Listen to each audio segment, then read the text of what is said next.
Hello, everyone. I am Storyteller. Thank you for visiting this peaceful place. I know you are looking for something soothing to help you fall asleep, and I am here to accompany you. If you enjoy, please give me a like and subscribe, and let me know where you are from. Thank you. The Guinea Pigs.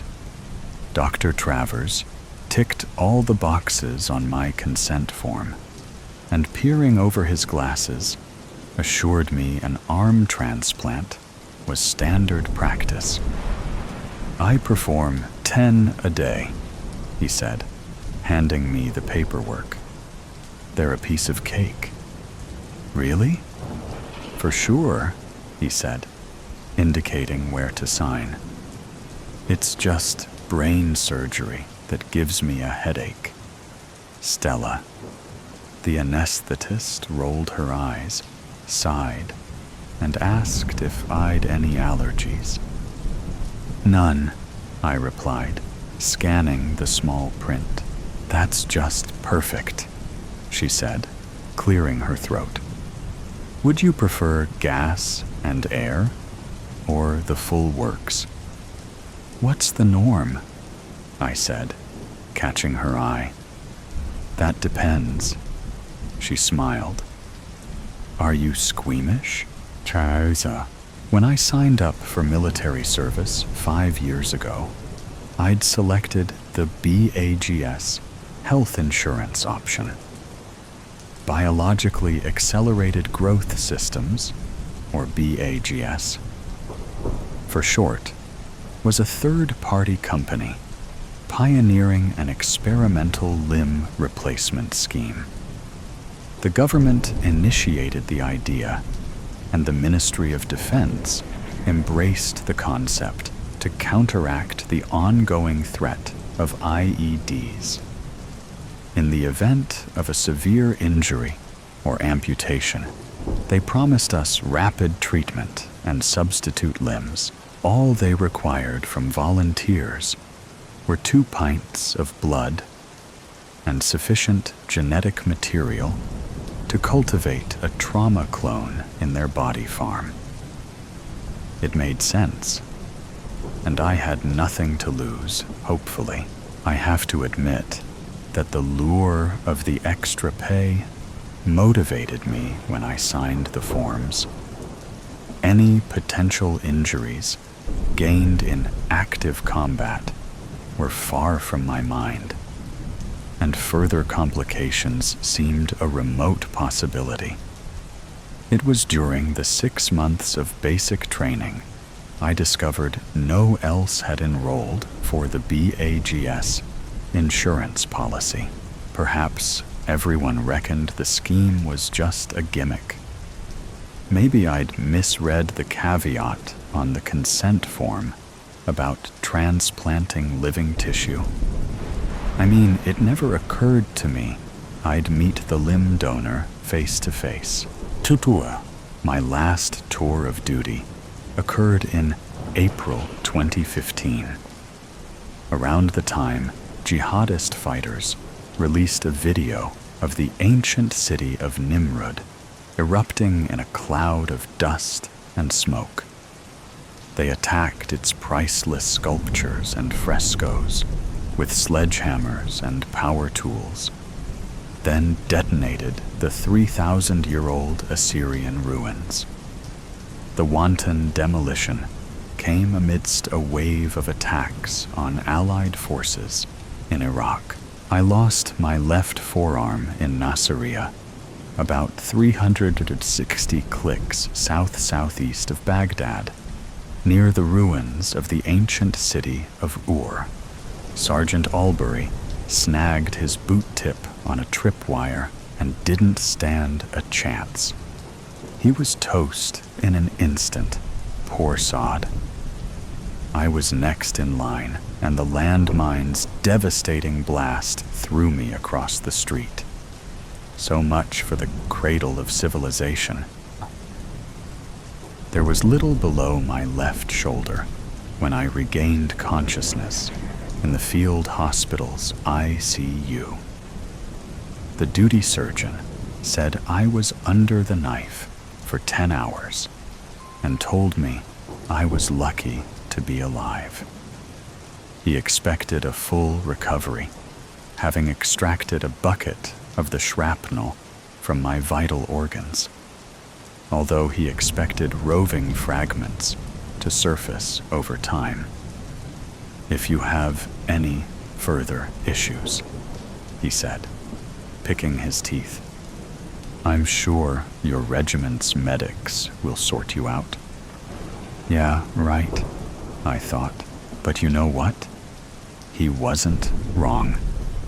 A serious-minded BAGS employee in an expensive suit attended my bedside the following day and explained the benefits of my policy.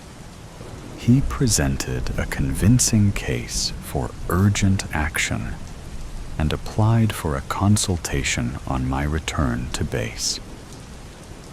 I waited 6 weeks for an appointment to discuss my suitability for a limb transplant.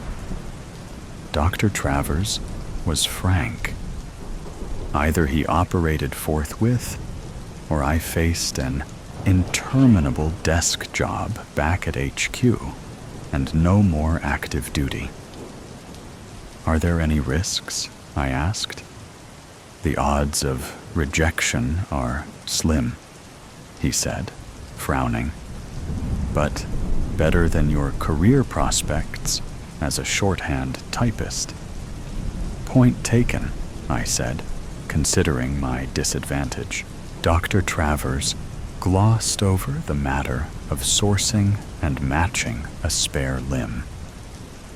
"It's not all about physical compatibility," he said.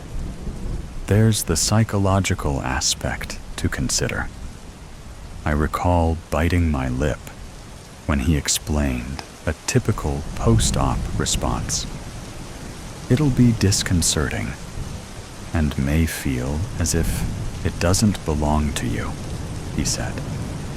"However, just remember, an unfamiliar appendage is far better than the alternative."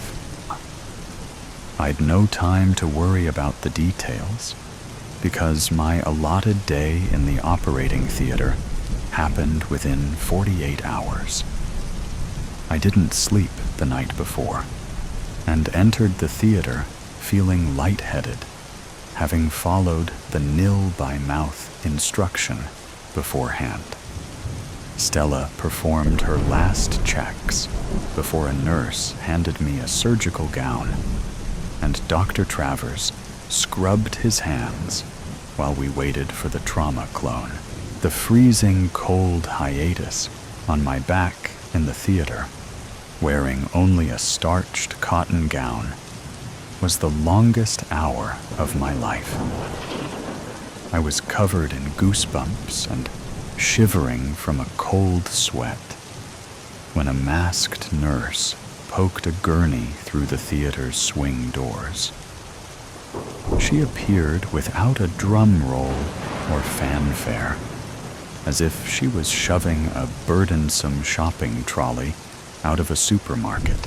The nurse halted parallel to my surgical table, kicked down the brakes, and whipped off the thin sheet to reveal my doppelganger's naked body.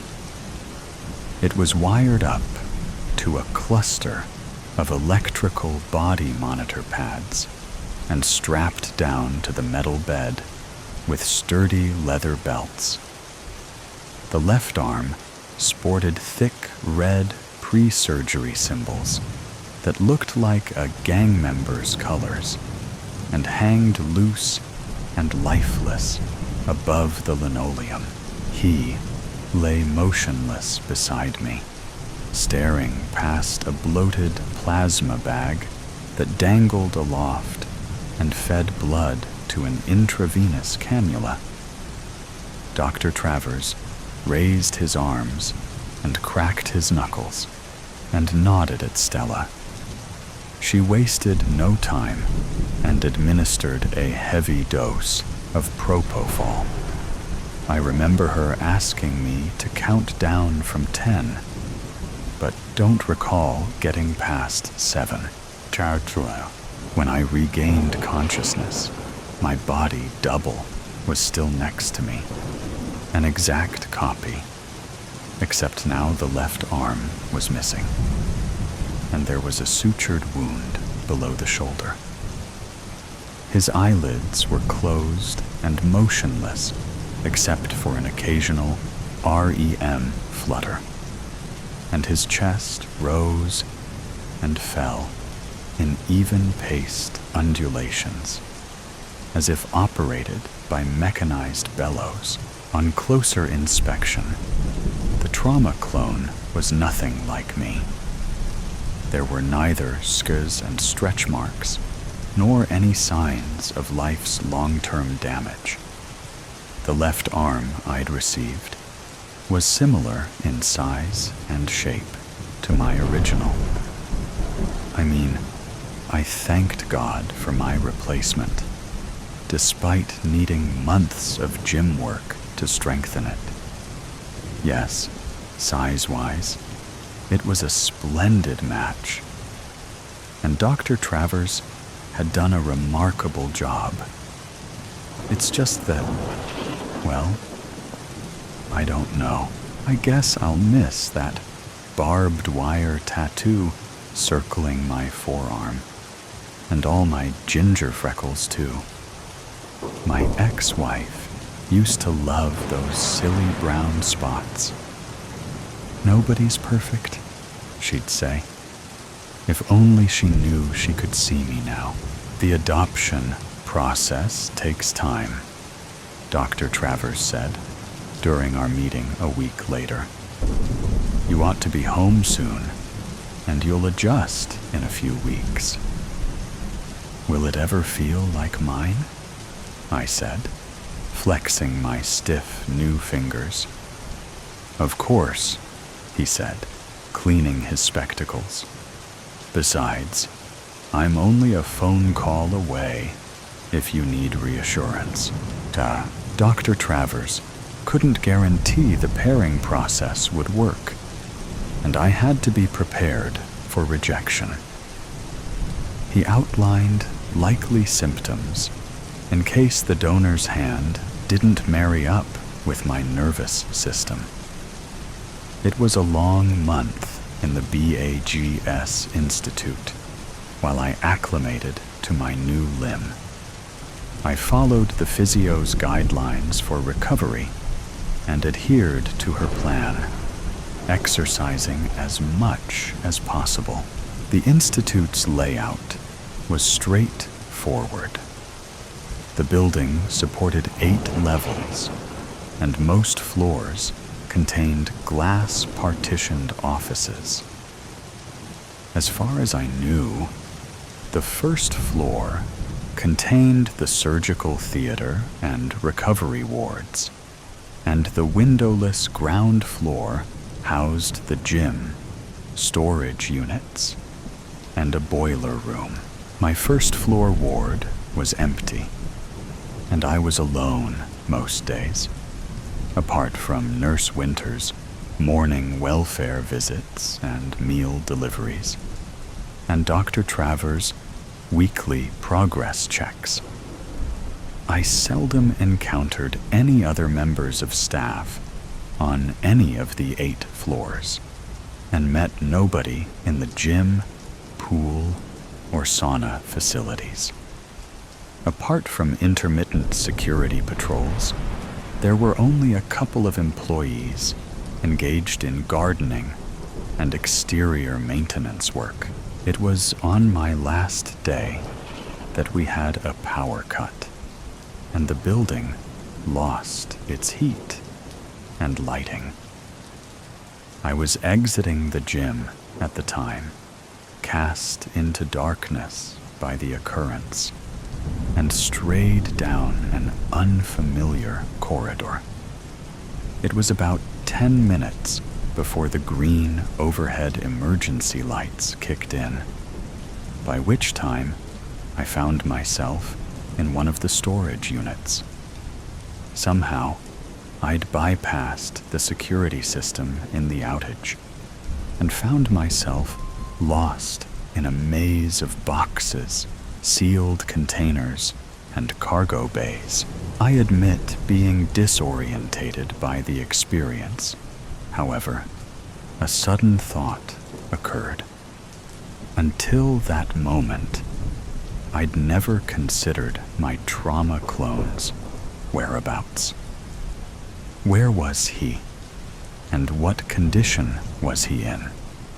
Was there accommodation here? Dr. Travers had led me to believe the Institute looked after and supported my trauma clone. So, why had he forbidden me to talk to him or make contact?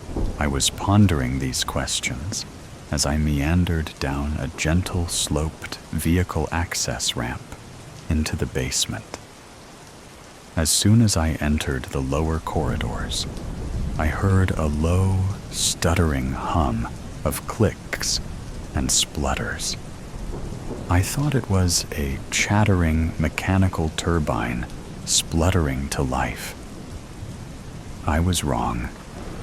The noise had an organic quality and enveloped me in slow pulses, like surf dissolving between fractured seashells on a distant shore. I stumbled onwards in the pale amber glow until I could advance no further. The light was emanating from translucent ceiling panels within a glass-walled room. Below it stood motionless figures connected to an upper gantry by a complicated loom of feeding tubes and electrical sensor cables. Life support systems, I imagined. The figures all shared similar characteristics, but differed somewhat in musculature, as if they were cuttings taken from a parent and propagated at staggered intervals. They were all naked and standing in equally spaced rows and columns, like life-sized chess pieces, awaiting a call to arms. There were at least 20 of them, all staring ahead with uncomprehending, glazed eyes and indifferent expressions. The wretched creatures were like a herd of cattle grazing in a pasture, oblivious to time and tide, and at the mercy of unknown assailants. I advanced towards the glass wall, and the closest figure's head turned to face me. It was obvious from his missing limb and sutured shoulder that we'd met before. There was a spark of recognition in those dilated pupils, like a dim, flickering light from a dying star. He edged forward as far as his tethers would allow, and raised his right arm in painful increments. All the while, those black pools of artificial existence held their intense, unflinching gaze. His fingertips reached to their full extent, like an unfurling leaf, and stroked the surface of the glass between us. I placed my left hand on the transparent surface and spread my fingers. Without so much as a blink, he mimicked my gesture. Our raised palms mirrored each other, either side of the shatterproof glazing. My hand flinched, as if gripped by its rightful owner, or some vestigial impulse dictated its movement. I hesitated for more than a minute as it twitched and writhed of its own accord. I lowered my eyes, tearing myself from his pitiable stare. 15 millimeters separated us, and yet we were worlds apart, as if we were distant relatives meeting in some parallel universe.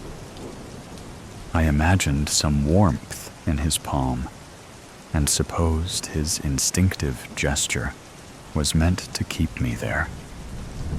He turned away and returned to his designated position amongst all my other clones. They were all looking at me now.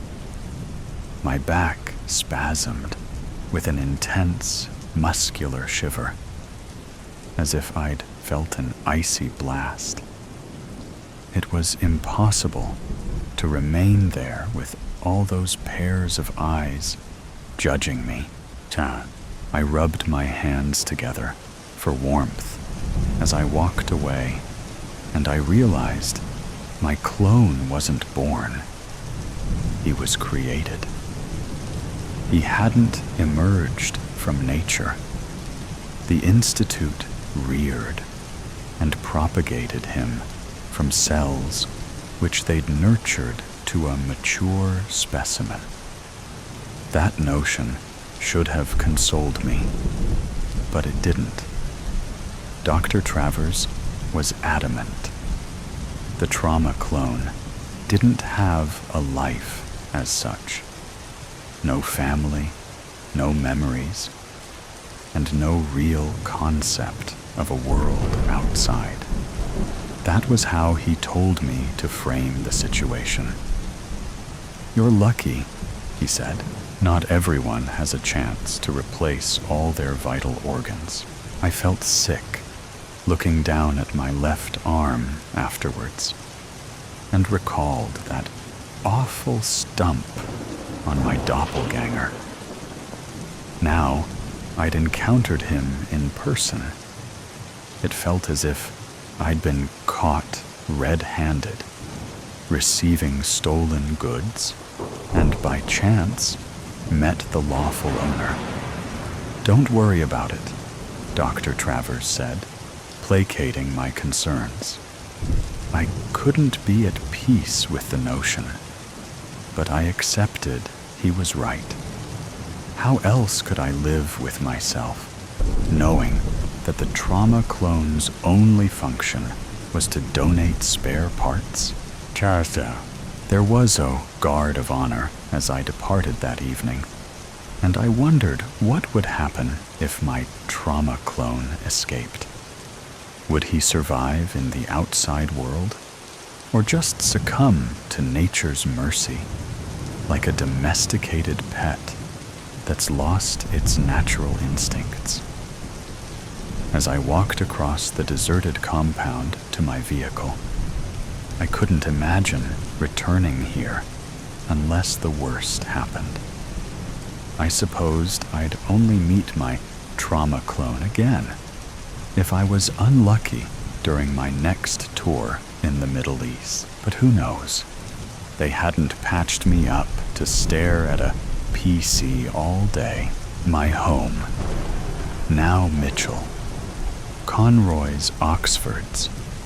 Clacked and heart thumped as he hurried through the settling dusk from something.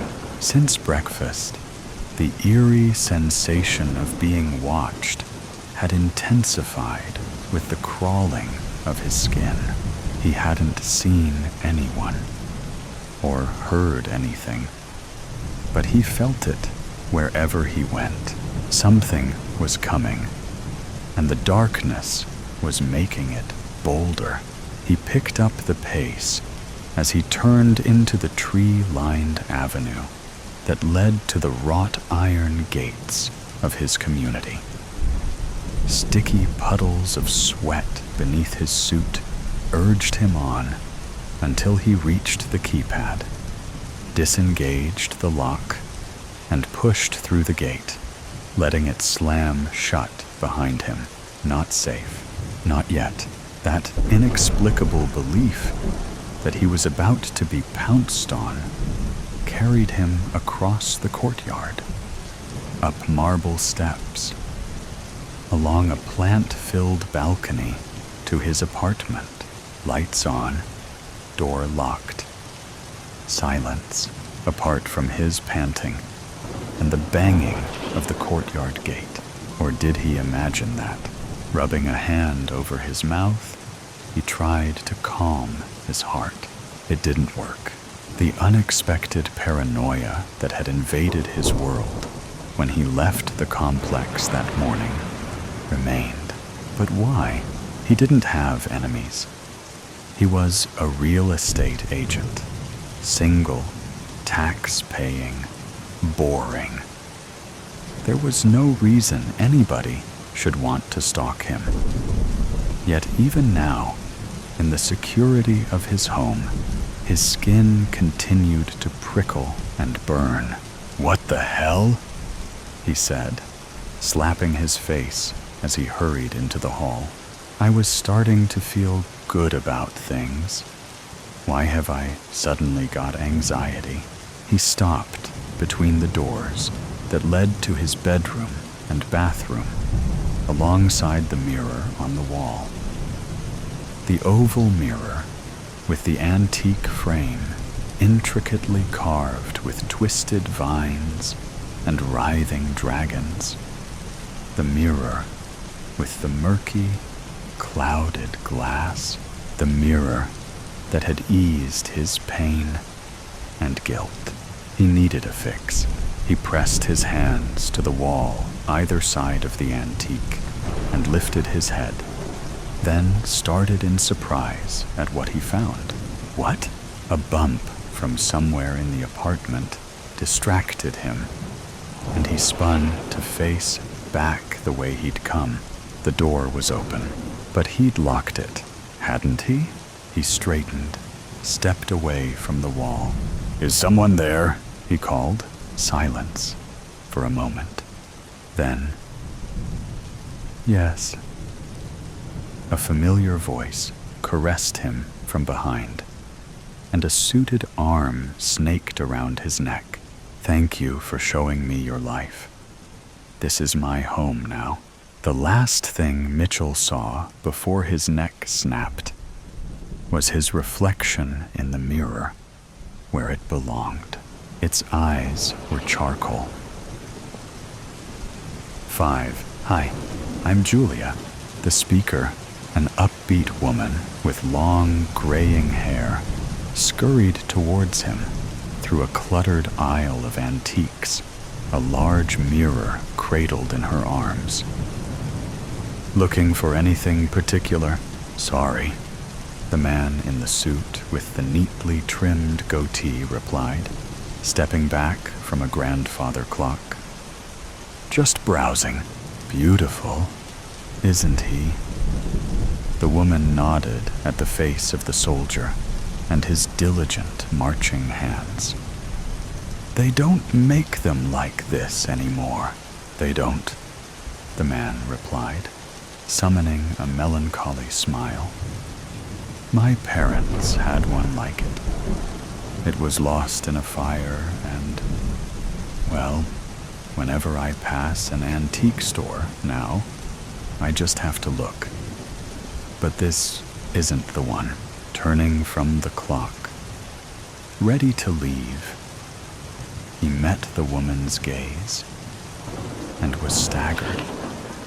Obsidian gray eyes regarded him from a sallow complexion with an intensity that made him feel weak. "A fire," she cocked her head. "How tragic. If only we could also replace parents." "What?" "Could I interest you in a mirror?" she went on, unperturbed. "I wrangled this job by impressing the owner with my knowledge, but I still need to make a sale. This mirror needs a new home, and I know you'll make a good owner. It's Japanese, pre-Edo. Isn't it beautiful?" As she spoke, she held up the mirror, so he couldn't help but peer into its depths. "Why did you say that?" he asked, as his gaze was sucked into the murky glass. "About parents?" Call it intuition, the woman replied. I know when people are hurting, when they shoulder blame. Your parents' house wasn't safe. The wiring needed maintenance. You could have done it. Hey, he said, moving to push the mirror aside, but stopping short. His reflection had juddered, or so he thought, and now it looked liquid and soft. Hating yourself is normal, but you don't have to suffer. The glass in this mirror has special properties. Looking into it for a short time each day can heal the soul. What do you think? Looking into it now, do you feel better? I feel woozy. How did you know? He cut himself off when something in the mirror caught his eye. A door ajar at the bottom of the aisle, a pile of crumpled clothes on the floor, a puddle of what looked like spilled paint. I'll do you a deal, the woman called Julia said, stepping closer and removing the image. Whatever you can afford. Your parents would want you to have it. It will help with the guilt. Just look. That's all you have to do. Look and let it breathe for you. What do you say? Mitchell Conroy found himself removing his wallet as he stared into familiar eyes that somehow put him at ease. Well, it is nice. I like the frame, the engravings. I guess I can help. We have a deal. For what the hell happened in there, Detective? Officer Rice, mopping sweat from his forehead, rested his bulk against the open-doored sedan and basked in the glow of its spinning light. Get anything out of the boy? Not much, Detective McCoy replied from the driver's seat, tugging at the hairs in his mustache. He's deeply traumatized, sending him in to be assessed. As he spoke, he watched a patrol car pull away, his eyes on the passenger in the back, the 12-year-old he'd put there a minute before. You reckon he did it? Rice continued. That level of brutality towards his own mother seems impossible. McCoy pushed himself out of the vehicle while Rice refolded his hanky. Nearby, crime scene investigators were wheeling a covered gurney from an apartment block. No signs of a break-in and no evidence of anyone else in the apartment. Kid discovered covered in blood and cowering in the bathroom by the neighbors who found the door open. But why was it open? Rice shrugged. Boy tried to run, but changed his mind. Or he went out and came back. What did the neighbors say? Rice tugged a flip pad from the pocket of his sweat-stained shirt.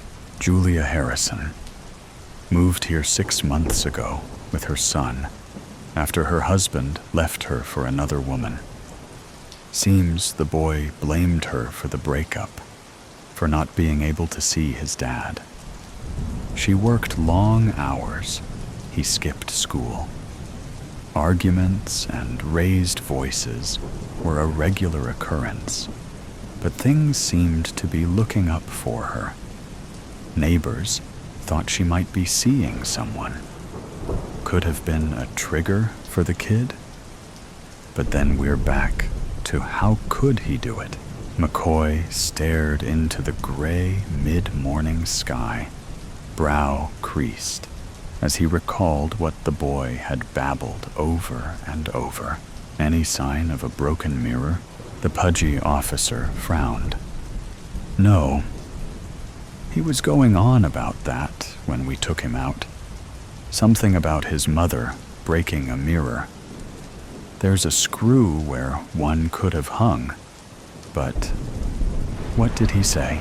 McCoy pinched his forehead at the onset of a migraine.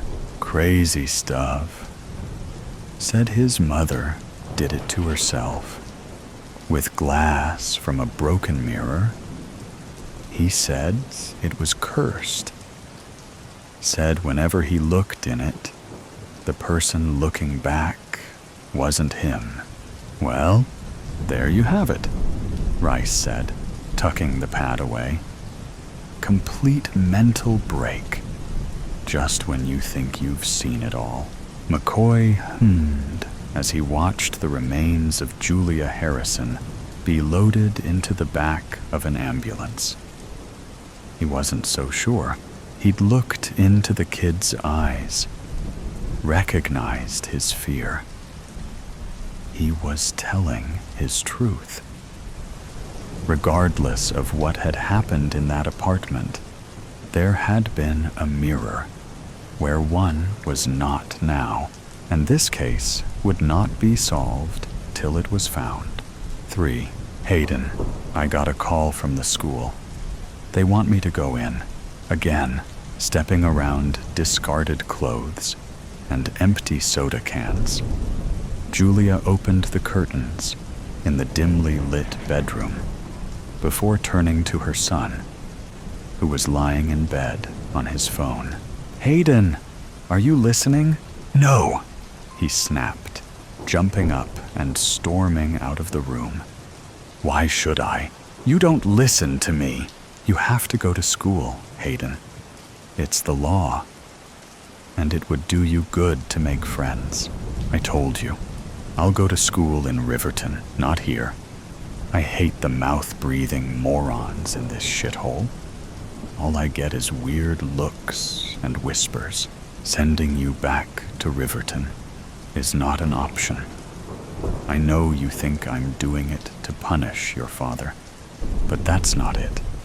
Your dad is... I don't like saying it, but he can't look after you. He's like a child himself.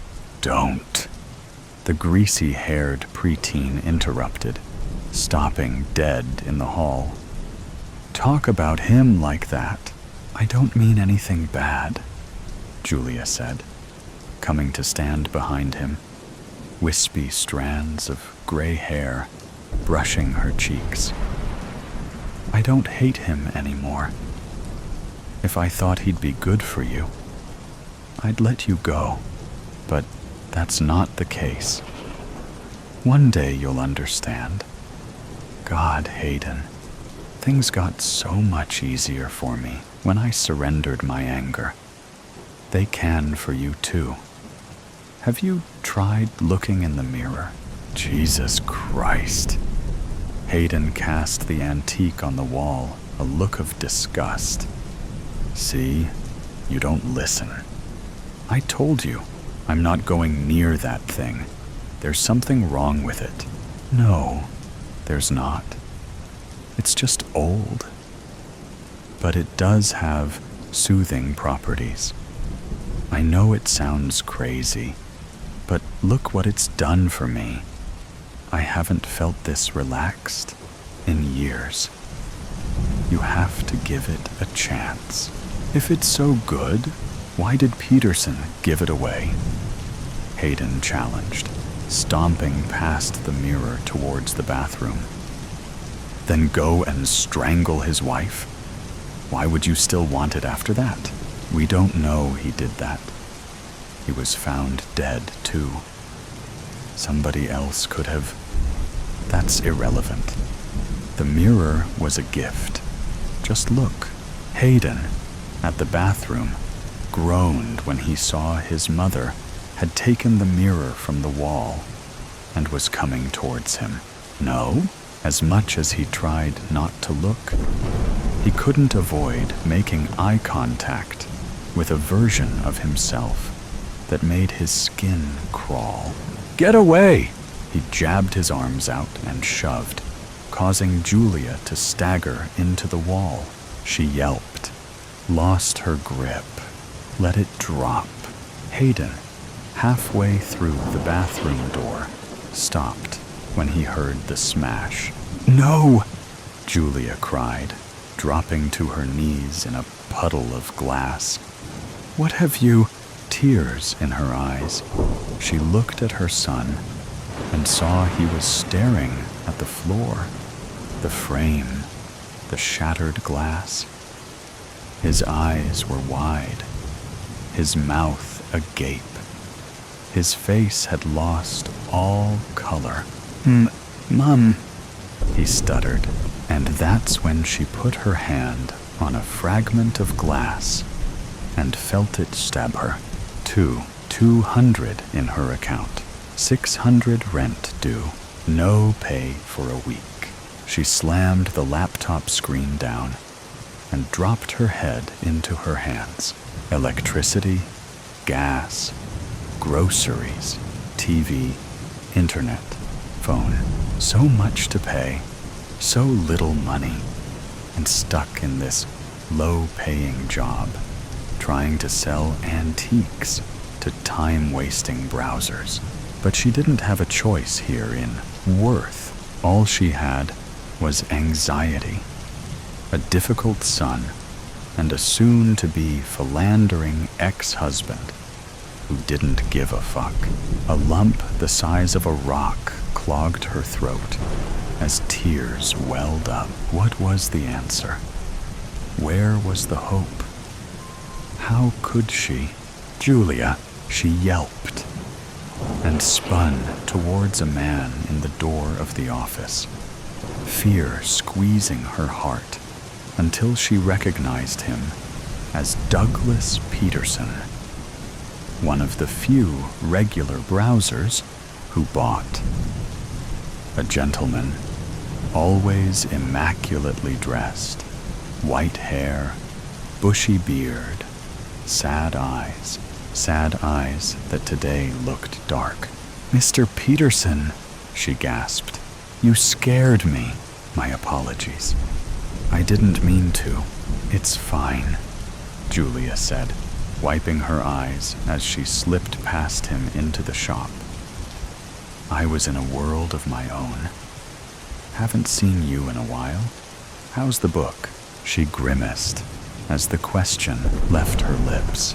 She knew from past conversations he was struggling with a manuscript, his first in years, having once been a mildly successful author.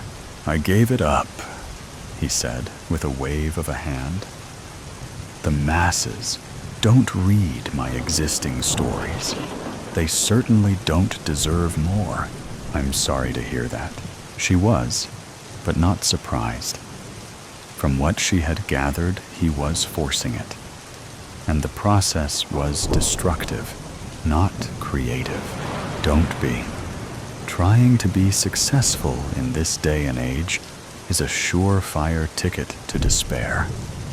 You know about that, don't you? "I'm not sure," Julia scoffed. She liked the old guy, but wasn't about to confide in him. "Anyway, there's not much new I can show you, I'm afraid. We did get an armoire that—" "I'm not here for that," Peterson cut her off. "I'm going on a trip with my wife. Before I go, I wanted to give you this." He stooped to retrieve something Julia hadn't noticed, an oval mirror that rested against the counter. Carved vines and dragons twisted together within a tarnished frame that had once been lustrous gold, and its glass was home to murkiness and shadow. Something small to thank you for your kindness these last few months. "That's hardly small." Julia alternated her gaze between Peterson's face and her own staring back from the glass. "I couldn't." "Of course you could. I can't take it with me. And it's a shame to leave it where it won't be of use. It's special, you see. Its glass has soul-cleansing properties. I know that sounds strange, but it's helped me out of more than one hole. And I know you're in a hole, too. It needs a new home. You'd make a good owner. Take it. Look into it. Let it breathe for you. She opened her mouth to object, but her reflection shuddered, like it was shaking its head. And something curiosity, intrigue, made her think twice. Soul cleansing? Well, we all could use some of that. It will make you feel better. Trust me. Take it. It's a gift. That's very nice of you, Mr. Peterson. I don't know what to say, except, why not? 1. Douglas sat in his study, staring into the mirror, his mysterious Japanese mirror, which he'd received as a gift from his archaeologist brother-in-law some weeks before. A timely gift that had freed him from writer's block, imposter syndrome, and depression. It was ugly, with tarnished gold edges and clouded glass. But he didn't care. He didn't care about much anymore. Not his writing, not his savings running out, not his wife. Pushing him to betray his ideals by churning out crap. Since the mirror had arrived with a note about how it could nurture and heal strained souls, nothing seemed to matter except the solace he found in its reflection. The more he looked, the more relaxed he felt, and the more certain he became that nothing could interrupt his. For God's sake, Douglas, stop staring into that thing. You haven't written in days. His wife's reflection appeared behind his, scowling, while his only smiled. It's okay, Shell. There's no need to write. Not when I have nothing to say. Well, you better think of something. We need money. I'm sick of scraping by on the pension. You need to write a book. Damn Richard for sending you this hideous thing. What was he thinking? And I can't get in touch with him. It's like he disappeared off the face of the earth. It was a lovely thought, and it's helped me feel better. What are you doing? You're wasting time, she said, taking the mirror off the wall. I'm moving it so you can focus. No, Shelley. You can leave it. It takes away my anxiety and... Stop it. You sound like a child. Get typing. You can do 5,000 words today if... What's that? Douglas, behind, saw what she did. Something inside the glass shifting. Dark shapes swirled. His reflection behind hers warped. Its eyes darkened. It seemed to lean forward. And then, like a mirage, two shimmering arms slithered forth, and silver hands closed around her neck. She screamed and dropped the mirror, and Douglas staggered back as it fell, allowing a blurred form to slip out, an unstable form that was dressed like him, a half-melted form that wore his face. It stepped out of the glass as the mirror landed, its surface rippling and blurring as it broke Shelley's neck. Douglas clutched his chest, and collapsed. The thing that looked like him released his wife, let her crumple to the floor, picked up the mirror. Douglas rolled onto his front, chest tightening, started to crawl towards the door. "Wait," his own voice said, and he loosed a feeble cry. "I want to thank you." The impossible thing, now solid, stepped in his way. It lowered the mirror before him. Its charcoal eyes bored into his soul. "Thank you for showing me your life," it said, and Douglas's head flopped onto his arm. His eyes came to rest on the mirror. Its glass didn't show his reflection, because his reflection was out. "This is my home now." Douglas Peterson's heart gave out, and darkness claimed him. Past Imperfect W, mentions of mental and physical abuse. Bill sat bolt upright in the hotel bed, heart pounding to a familiar refrain. The dream had reasserted itself with a vengeance from the moment he'd seen the updated list of people attending the conference. One name had stood out. Dake Scratchard was the name of the boy who'd haunted Bill Brown's life more years than he cared to remember. Dreams fueled by past memories disturbed his nights when equal amounts of dread and fear surged through his veins, rendering him helpless. As always, the nightmare was a variation on a theme. In it, Bill was a teenage boy running from the gang. He often came close to evading capture, but at the last minute tripped over his shoelaces or some other encumbrance. Then he found himself falling flat on his face outside the old school toilets, the inner doors of which rose up like whited sepulchres. Up close, he could see every cell of his tormentor's face. "Ginger needs to be taught a lesson," came out of that hate-filled mouth. A bully, aided by his contemptible band of followers, with their menacing chants of "Ginger, Ginger, Ginger." Even now, their words filled the corridors of his mind like a background hiss.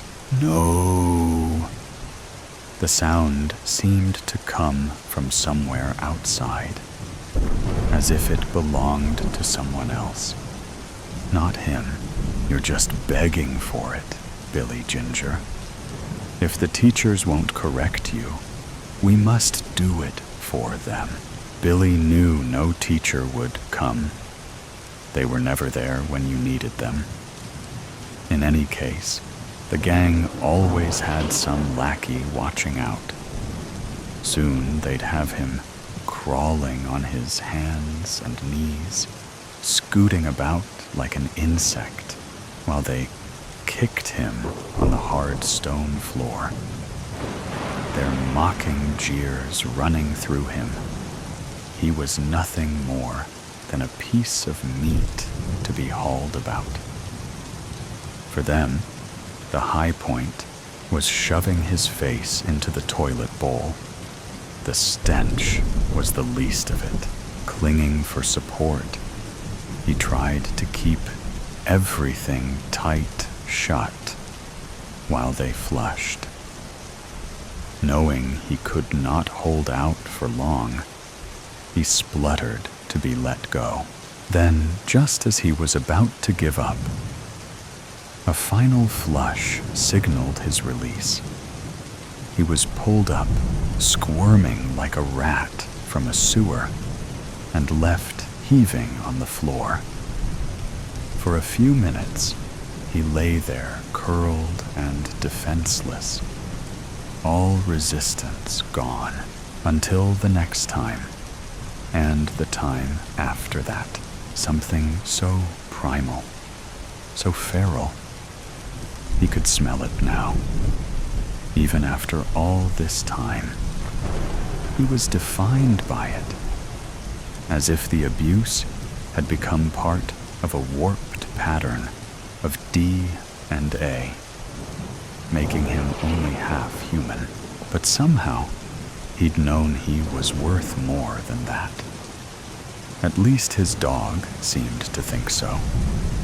Through it all, the only thing that kept Bill going was the thought of the black Labrador faithfully waiting in the porch.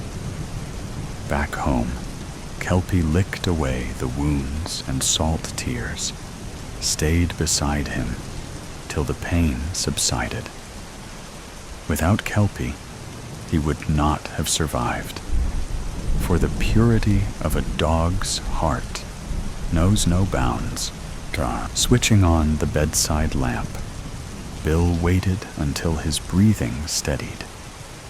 Coughing, he climbed into a dressing gown and stepped out onto a small balcony.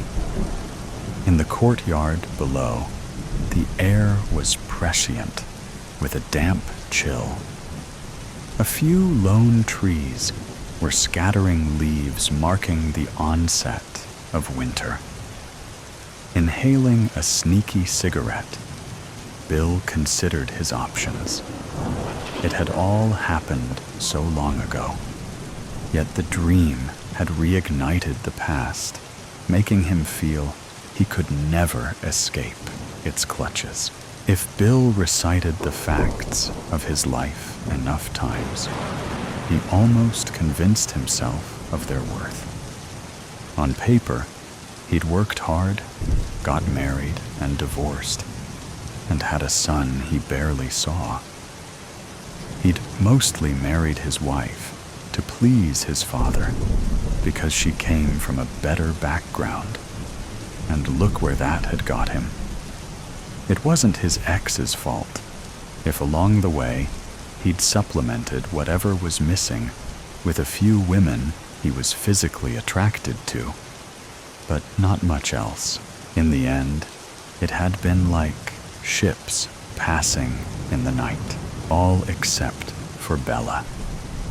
With her, he'd come close to casting a loveless marriage aside. But in the end, something had stopped him.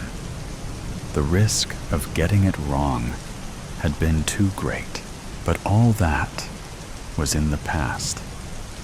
Although Bella had recently returned to the company where they both worked, albeit in a less demanding role, he rarely saw her these days. And according to rumors, she was now with someone in the shower. Bill imagined washing the past down the plug hole. Soon he planned to do just that. The only fly in the ointment, of course, was Bella. He wasn't sure whether she'd be attending the conference. Really, bumping into her was the least of his worries. But if he did, so be it. He hadn't actually seen her name on the list of attendees, so it seemed unlikely. Overall, it would be easier if she didn't attend, because that afternoon, Bill was making his first big speech in his new role as Regional Operations Manager. As if there wasn't enough going on without having to deal with affairs of the heart. The speech, eagerly anticipated, was expected to be the highlight of the day. In the hotel room, examining the set of knives his father had given him as an 18th birthday present, Bill was confronted by powerful emotions. Before him were a dazzling array of sharp pieces, all with wooden handles for an extra firm grip.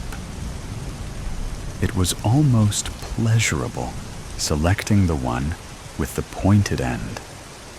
He carefully placed it in a sheath and adding it to a concealed section of his briefcase. In the mirror, he observed hair that was thinning a little at the sides. Other than that, it was still thick and brown, with just a hint of chestnut. Impressive in a well-cut suit, he was tall enough to be considered distinguished. To some, his features might be regarded as handsome. His eyes, however, were preternaturally bright. Sighing deeply, he exited the room. Clutching his laptop and briefcase, he made his way along the plushly carpeted corridor, entered the lift, and headed the 3 floors down to the conference room area.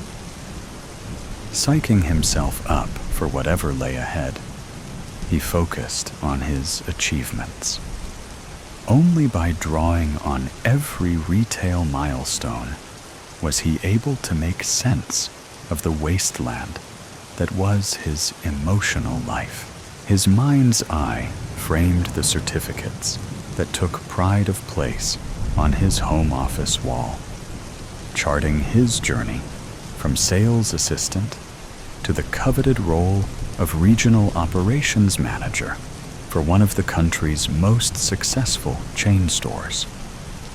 Stores that sold fashionable clothes and accessories for prices most people could afford.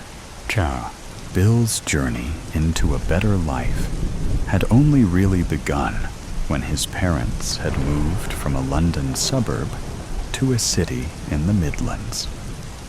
Then aged 15, he'd welcomed the move with open arms, for it had given him a chance to start afresh in a place where no one knew him, especially at school. He had loved walking unrecognized through the city's streets and visiting its ancient cathedral. One Saturday morning, plucking up courage, he'd walked into one of the city's department stores and landed himself a Saturday job in the menswear department. When he returned home, his mum made him a cup of tea, and Kelpie wagged a warm greeting. You could do a lot worse. They've got people queuing up to get a place in that store, his mum had commented. Then, examining him more closely, she observed, You've darkened your hair. Isn't that what Elvis Presley did? I expect so. I never liked my natural color, and I want to fit in at this school. That was the closest he'd come to admitting the bullying at his old school. He never told anyone about the suicidal thoughts. He couldn't miss her. Bella was a figure of light breaking the conference room formality and wearing the most distinctive outfit.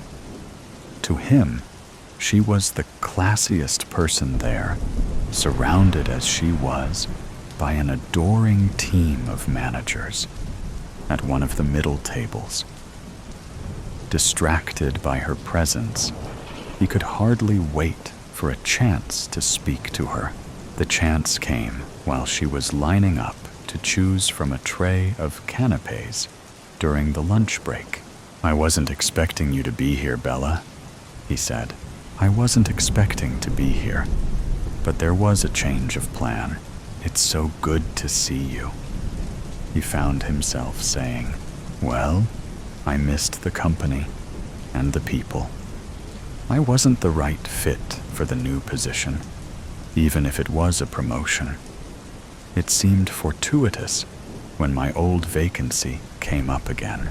So, you didn't have a problem with going back to your old role? There's no need to avoid using the word demotion.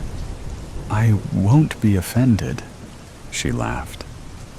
I came to realize I didn't need all the hassle that goes with a high-powered job. I realized I'd made a mistake, and the opportunity came to rectify it. I want a simple life, especially now I'm single. Don't worry, it's all worked out for the best. He wasn't right for me either. Bill could hardly believe what he was hearing. "It's really good to see you," he said again. "I'm glad you think that," she said, smiling brightly. Catching up with Bella had been great. So much so, watching her sleeping the next morning, Bill had almost forgotten about the other thing. He decided he'd know what to do when the time came. If it came, Bill was pouring coffee when Bella opened her eyes. They were warm, like kelpies had once been. "That smells good," she said. "I remembered you like it strong." The world outside remained foggy and damp. But for the moment, none of that mattered. Fully dressed, Bill joined Bella on the bed. "What's the matter? You look like you've got the world on your shoulders," she said kindly. "Nothing. Just the conference. A lot to think about." But that was only partly true. If only he could tell her what was really on his mind. Part of him wondered whether meeting Bella again was purely coincidental, or a sign he should let the past go, once and for all. He might have said more, but then the phone rang. "Good luck with the speech." "Not that you're going to need it," Bella said, getting up and kissing him. "Dad." On the way to the conference room, Bill overheard a conversation between two hotel staff members. "Are the cameras still out?" "Only on the 3rd floor. Also, the ones by the bathroom. They're down, too." "Okay, not good. How long before they are fixed?" "A few hours at most. Maintenance will get it sorted. It won't affect the general running of things." Bill felt almost disappointed to hear the news about the cameras. After his night with Bella, he'd been on the verge of scrapping his original plan. Now fate seemed to be pulling him back. Yet he still hadn't come across his nemesis. Chatting. About 40 minutes into the second day of conference, a man best described as nondescript entered the hall. Head down, he weaved his way to the numbered seat. Bill clocked him, and his heart sank. Something of the man's stance reminded him of Dake Scratchard grown older. But was it him? He couldn't be sure. 2 hours into the conference, during the talk on sustainability, the man scurried towards one of the exits, and all doubt vanished.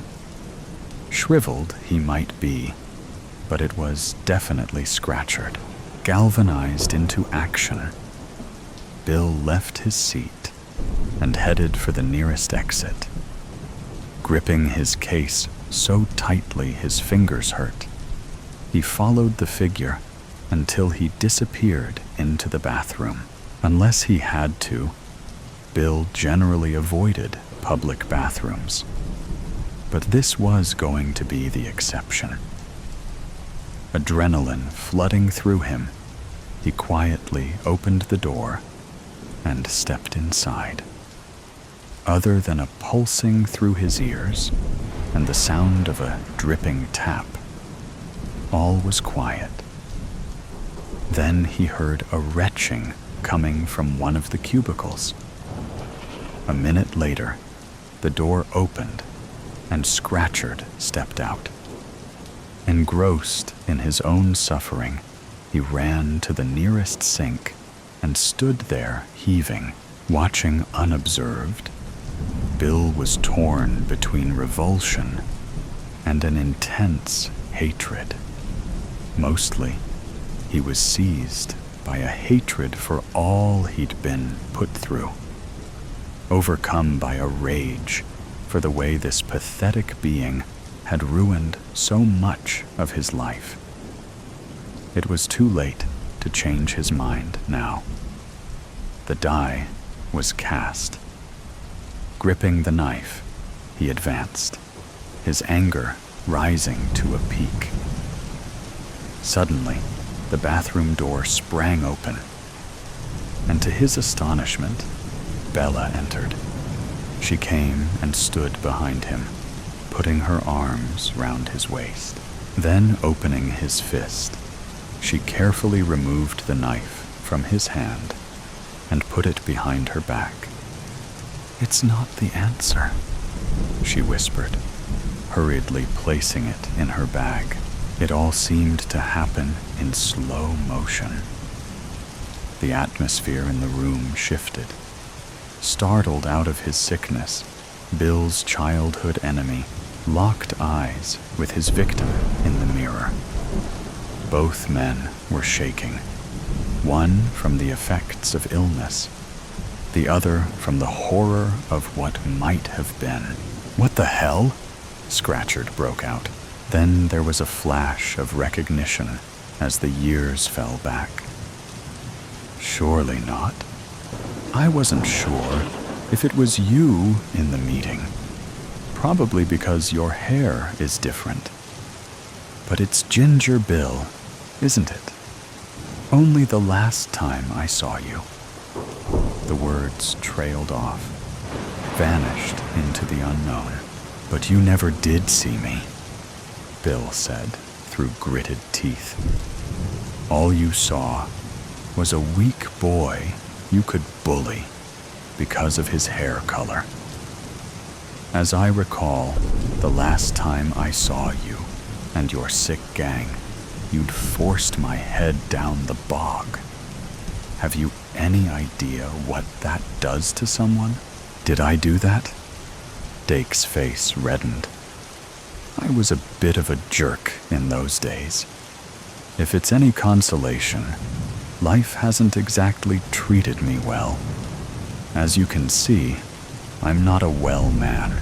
The edges blurring, Bill felt the first stirrings of pity. "What's actually wrong with you, Scratchard?"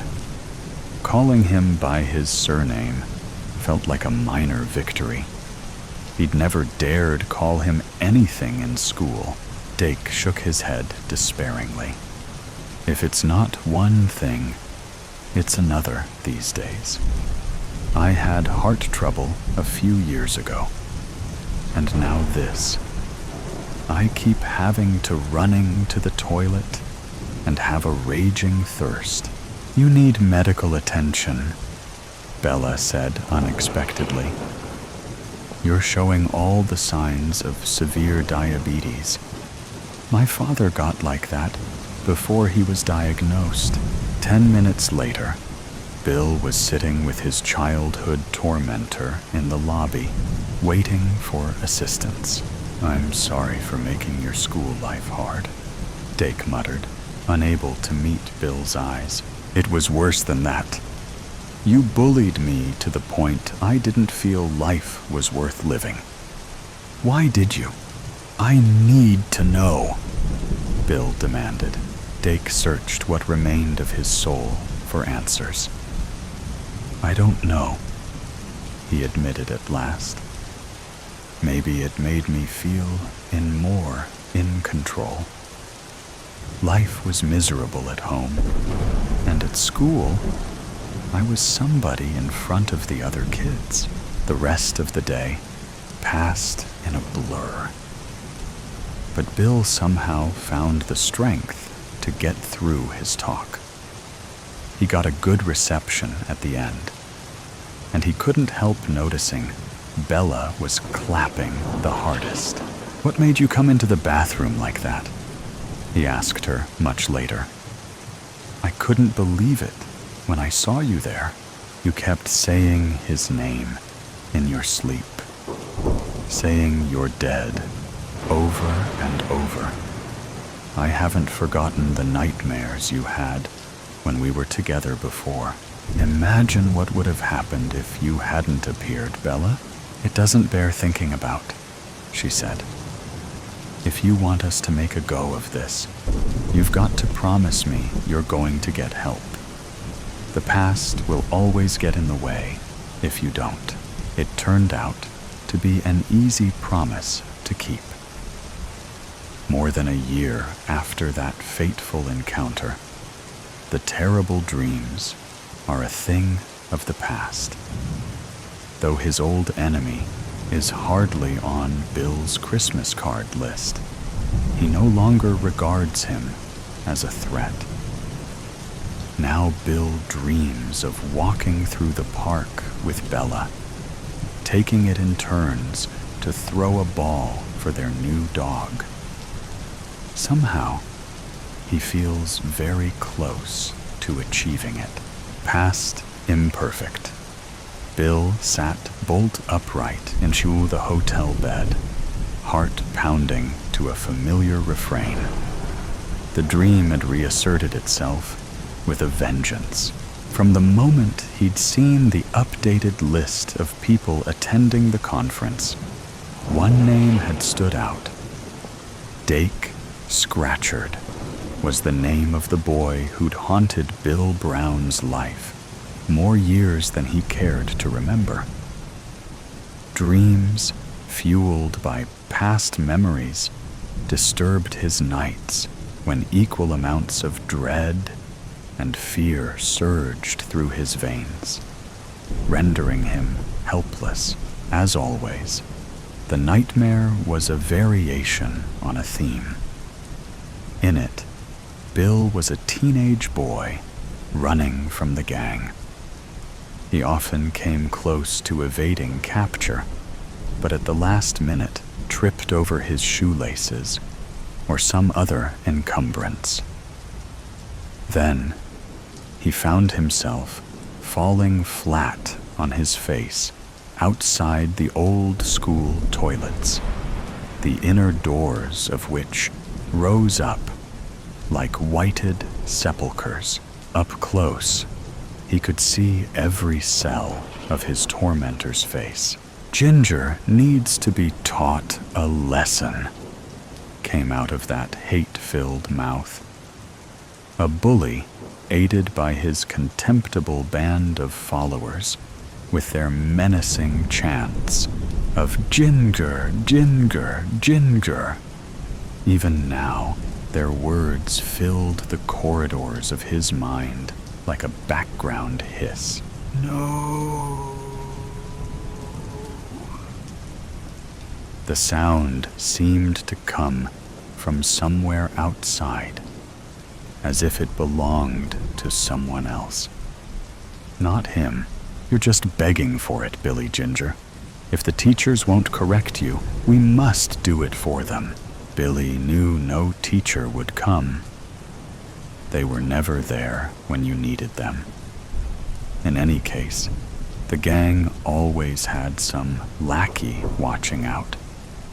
Soon they'd have him crawling on his hands and knees, scooting about like an insect while they kicked him on the hard stone floor. Their mocking jeers running through him. He was nothing more than a piece of meat to be hauled about. For them, the high point was shoving his face into the toilet bowl. The stench was the least of it. Clinging for support, he tried to keep everything tight shut while they flushed. Knowing he could not hold out for long, he spluttered to be let go.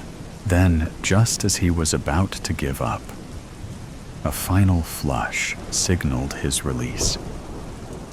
He was pulled up, squirming like a rat from a sewer, and left heaving on the floor.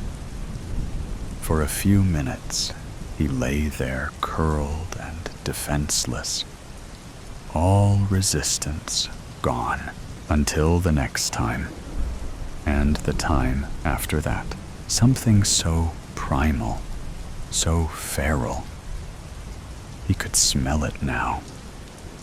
Even after all this time, he was defined by it, as if the abuse had become part of a warped pattern of D and A, making him only half human.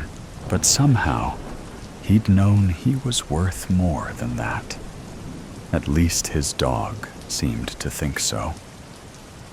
Through it all, the only thing that kept Bill going was the thought of the black Labrador faithfully waiting in the porch. Back home, Kelpie licked away the wounds and salt tears, stayed beside him till the pain subsided. Without Kelpie, he would not have survived.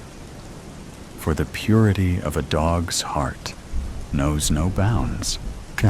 Switching on the bedside lamp, Bill waited until his breathing steadied.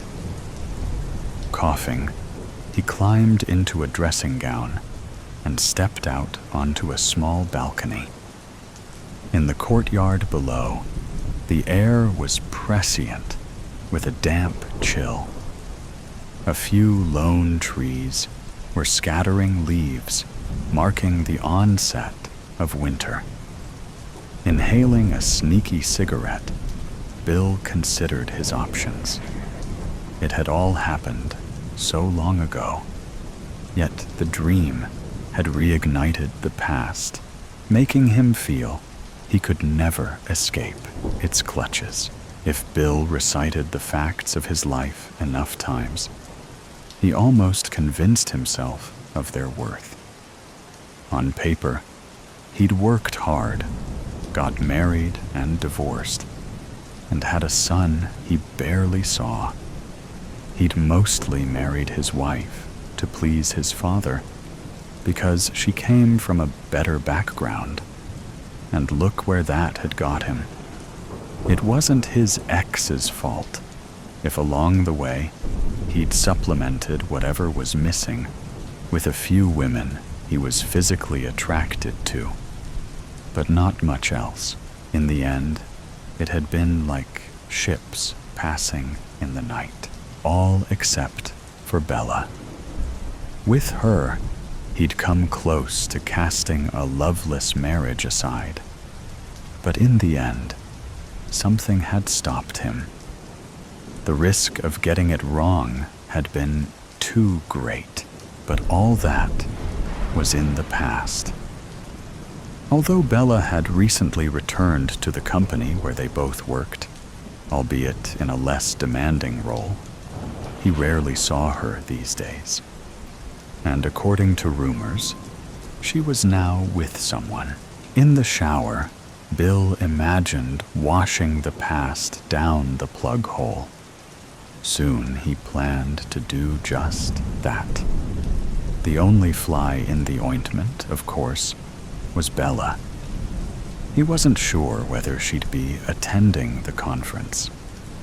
Really, bumping into her was the least of his worries. But if he did, so be it. He hadn't actually seen her name on the list of attendees, so it seemed unlikely.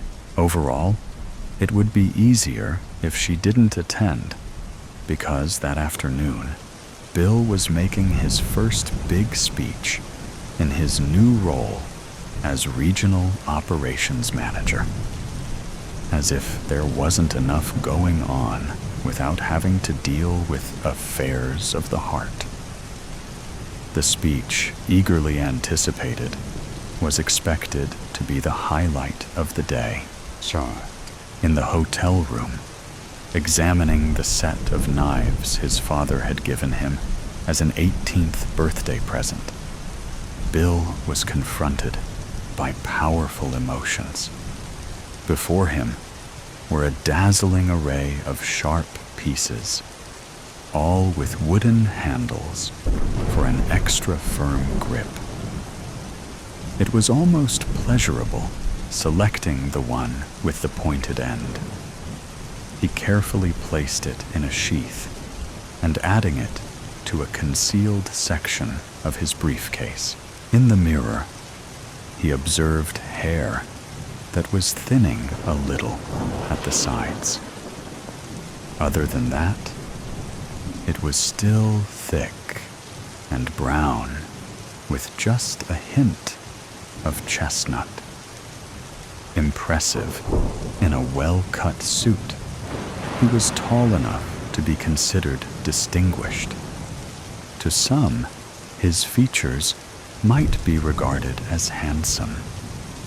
His eyes, however, were preternaturally bright. Sighing deeply, he exited the room. Clutching his laptop and briefcase, he made his way along the plushly carpeted corridor, entered the lift, and headed the 3 floors down to the conference room area. Psyching himself up for whatever lay ahead, he focused on his achievements. Only by drawing on every retail milestone was he able to make sense of the wasteland that was his emotional life.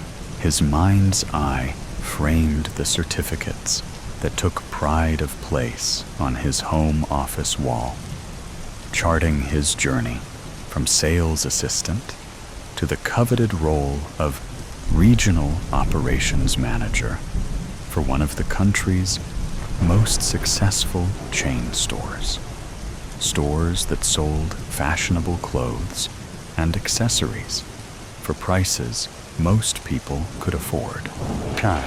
Bill's journey into a better life had only really begun when his parents had moved from a London suburb to a city in the Midlands.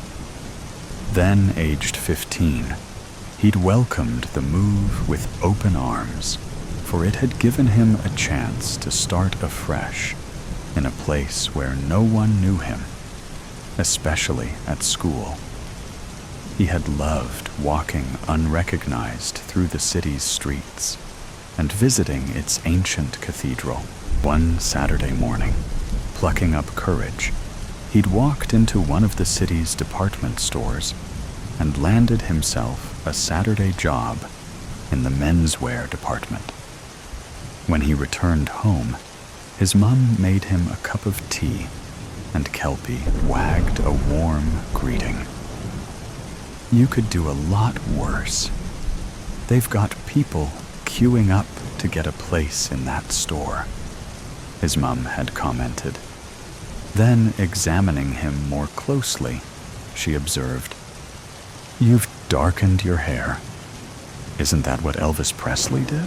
I expect so.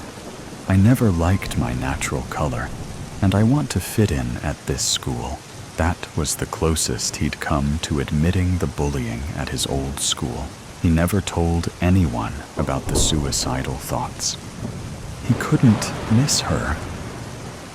Bella was a figure of light, breaking the conference room formality and wearing the most distinctive outfit. To him, she was the classiest person there, surrounded as she was by an adoring team of managers at one of the middle tables. Distracted by her presence, he could hardly wait for a chance to speak to her.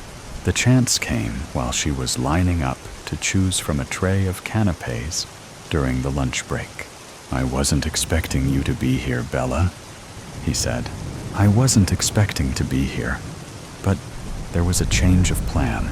It's so good to see you, he found himself saying. Well, I missed the company and the people. I wasn't the right fit for the new position, even if it was a promotion. It seemed fortuitous when my old vacancy came up again. So, you didn't have a problem with going back to your old role? There's no need to avoid using the word demotion. I won't be offended. she laughed. I came to realize I didn't need all the hassle that goes with a high-powered job. I realized I'd made a mistake, and the opportunity came to rectify it. I want a simple life, especially now I'm single. Don't worry. It's all worked out for the best. He wasn't right for me either. Bill could hardly believe what he was hearing. It's really good to see you, he said again. I'm glad you think that, she said, smiling brightly. Catching up with Bella had been great. So much so, watching her sleeping the next morning, Bill had almost forgotten about the other thing. He decided he'd know what to do when the time came. If it came, Bill was pouring coffee when Bella opened her eyes. They were warm, like kelpies had once been. That smells good, she said. I remembered you like it strong. The world outside remained foggy and damp, but for the moment, none of that mattered.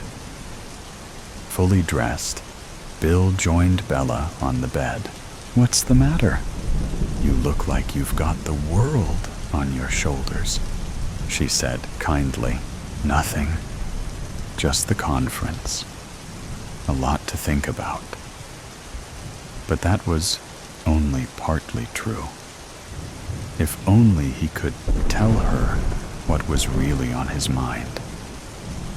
Part of him wondered whether meeting Bella again was purely coincidental, or a sign he should let the past go, once and for all.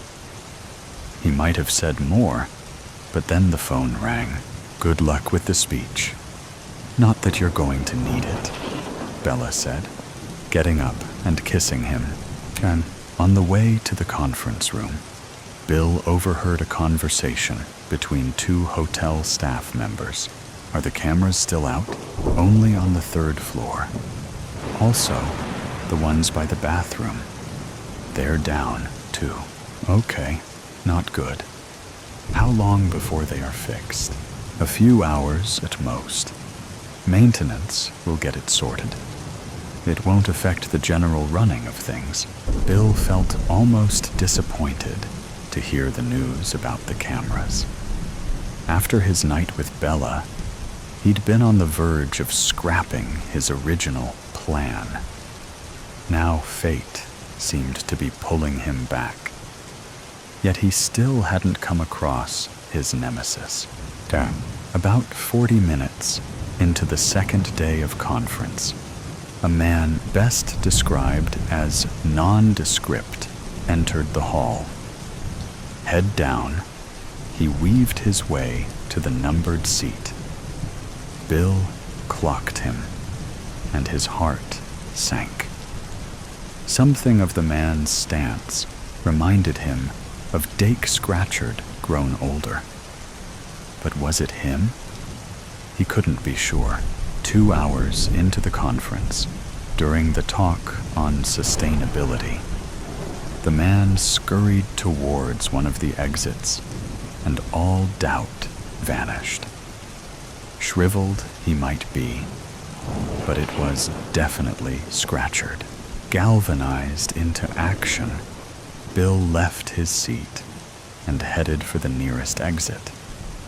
Gripping his case so tightly his fingers hurt, he followed the figure until he disappeared into the bathroom. Unless he had to, Bill generally avoided public bathrooms. But this was going to be the exception. Adrenaline flooding through him, he quietly opened the door and stepped inside. Other than a pulsing through his ears and the sound of a dripping tap, all was quiet. Then he heard a retching coming from one of the cubicles. A minute later, the door opened and Scratchard stepped out. Engrossed in his own suffering, he ran to the nearest sink and stood there, heaving, watching unobserved. Bill was torn between revulsion and an intense hatred. Mostly he was seized by a hatred for all he'd been put through, overcome by a rage for the way this pathetic being had ruined so much of his life. It was too late to change his mind now. The die was cast. Gripping the knife, he advanced, his anger rising to a peak. Suddenly, the bathroom door sprang open, and to his astonishment, Bella entered. She came and stood behind him, putting her arms round his waist. Then, opening his fist, she carefully removed the knife from his hand and put it behind her back. "It's not the answer," she whispered, hurriedly placing it in her bag. It all seemed to happen in slow motion. The atmosphere in the room shifted. Startled out of his sickness, Bill's childhood enemy locked eyes with his victim in the mirror. Both men were shaking, one from the effects of illness, the other from the horror of what might have been. "What the hell?" Scratchard broke out. Then there was a flash of recognition as the years fell back. "Surely not. I wasn't sure if it was you in the meeting, probably because your hair is different. But it's Ginger Bill, isn't it? Only the last time I saw you." The words trailed off, vanished into the unknown. "But you never did see me," Bill said through gritted teeth. "All you saw was a weak boy you could bully because of his hair color. As I recall, the last time I saw you and your sick gang, you'd forced my head down the bog. Have you any idea what that does to someone? Did I do that?" Dake's face reddened. "I was a bit of a jerk in those days. If it's any consolation, life hasn't exactly treated me well. As you can see, I'm not a well man." The edges blurring, Bill felt the first stirrings of pity. "What's actually wrong with you, Scratchard?" Calling him by his surname felt like a minor victory. He'd never dared call him anything in school. Dake shook his head despairingly. "If it's not one thing, it's another these days. I had heart trouble a few years ago, and now this. I keep having to running to the toilet and have a raging thirst." "You need medical attention," Bella said unexpectedly. "You're showing all the signs of severe diabetes. My father got like that before he was diagnosed." 10 minutes later, Bill was sitting with his childhood tormentor in the lobby, waiting for assistance. "I'm sorry for making your school life hard," Dake muttered, unable to meet Bill's eyes. "It was worse than that. You bullied me to the point I didn't feel life was worth living. Why did you? I need to know," Bill demanded. Dake searched what remained of his soul for answers. "I don't know," he admitted at last. "Maybe it made me feel more in control. Life was miserable at home, and at school, I was somebody in front of the other kids." The rest of the day passed in a blur. But Bill somehow found the strength to get through his talk. He got a good reception at the end, and he couldn't help noticing Bella was clapping the hardest. "What made you come into the bathroom like that?" he asked her much later. "I couldn't believe it when I saw you there," You kept saying his name in your sleep, saying you're dead over and over. I haven't forgotten the nightmares you had when we were together before. Imagine what would have happened if you hadn't appeared, Bella. It doesn't bear thinking about, she said. If you want us to make a go of this, you've got to promise me you're going to get help. The past will always get in the way if you don't. It turned out to be an easy promise to keep. More than a year after that fateful encounter, the terrible dreams are a thing of the past. Though his old enemy is hardly on Bill's Christmas card list, he no longer regards him as a threat. Now, Bill dreams of walking through the park with Bella, taking it in turns to throw a ball for their new dog. The right questions. It's freezing out there, and I have tons of work to do, I say, harsher than I mean. This always happens in my office. My tone sharpens. Frustrations simmer. Little distractions trigger unreasonable anger. Sorry, Nancy says, her voice shrinking to that of a much younger child. This isn't urgent. No one else cares. But it's important, and I've already waited too long. But, Dad, tonight's the supermoon, Nancy pleads. Even with my face buried in my monitors, I see her slumping in disappointment. But it's too dark to see her eyes begging me to reconsider. This is why I keep my office so dark, to avoid seeing my daughter's heartbreak when she comes in here to distract me. Usually to watch a movie, or play a game, or tell me a funny story about school.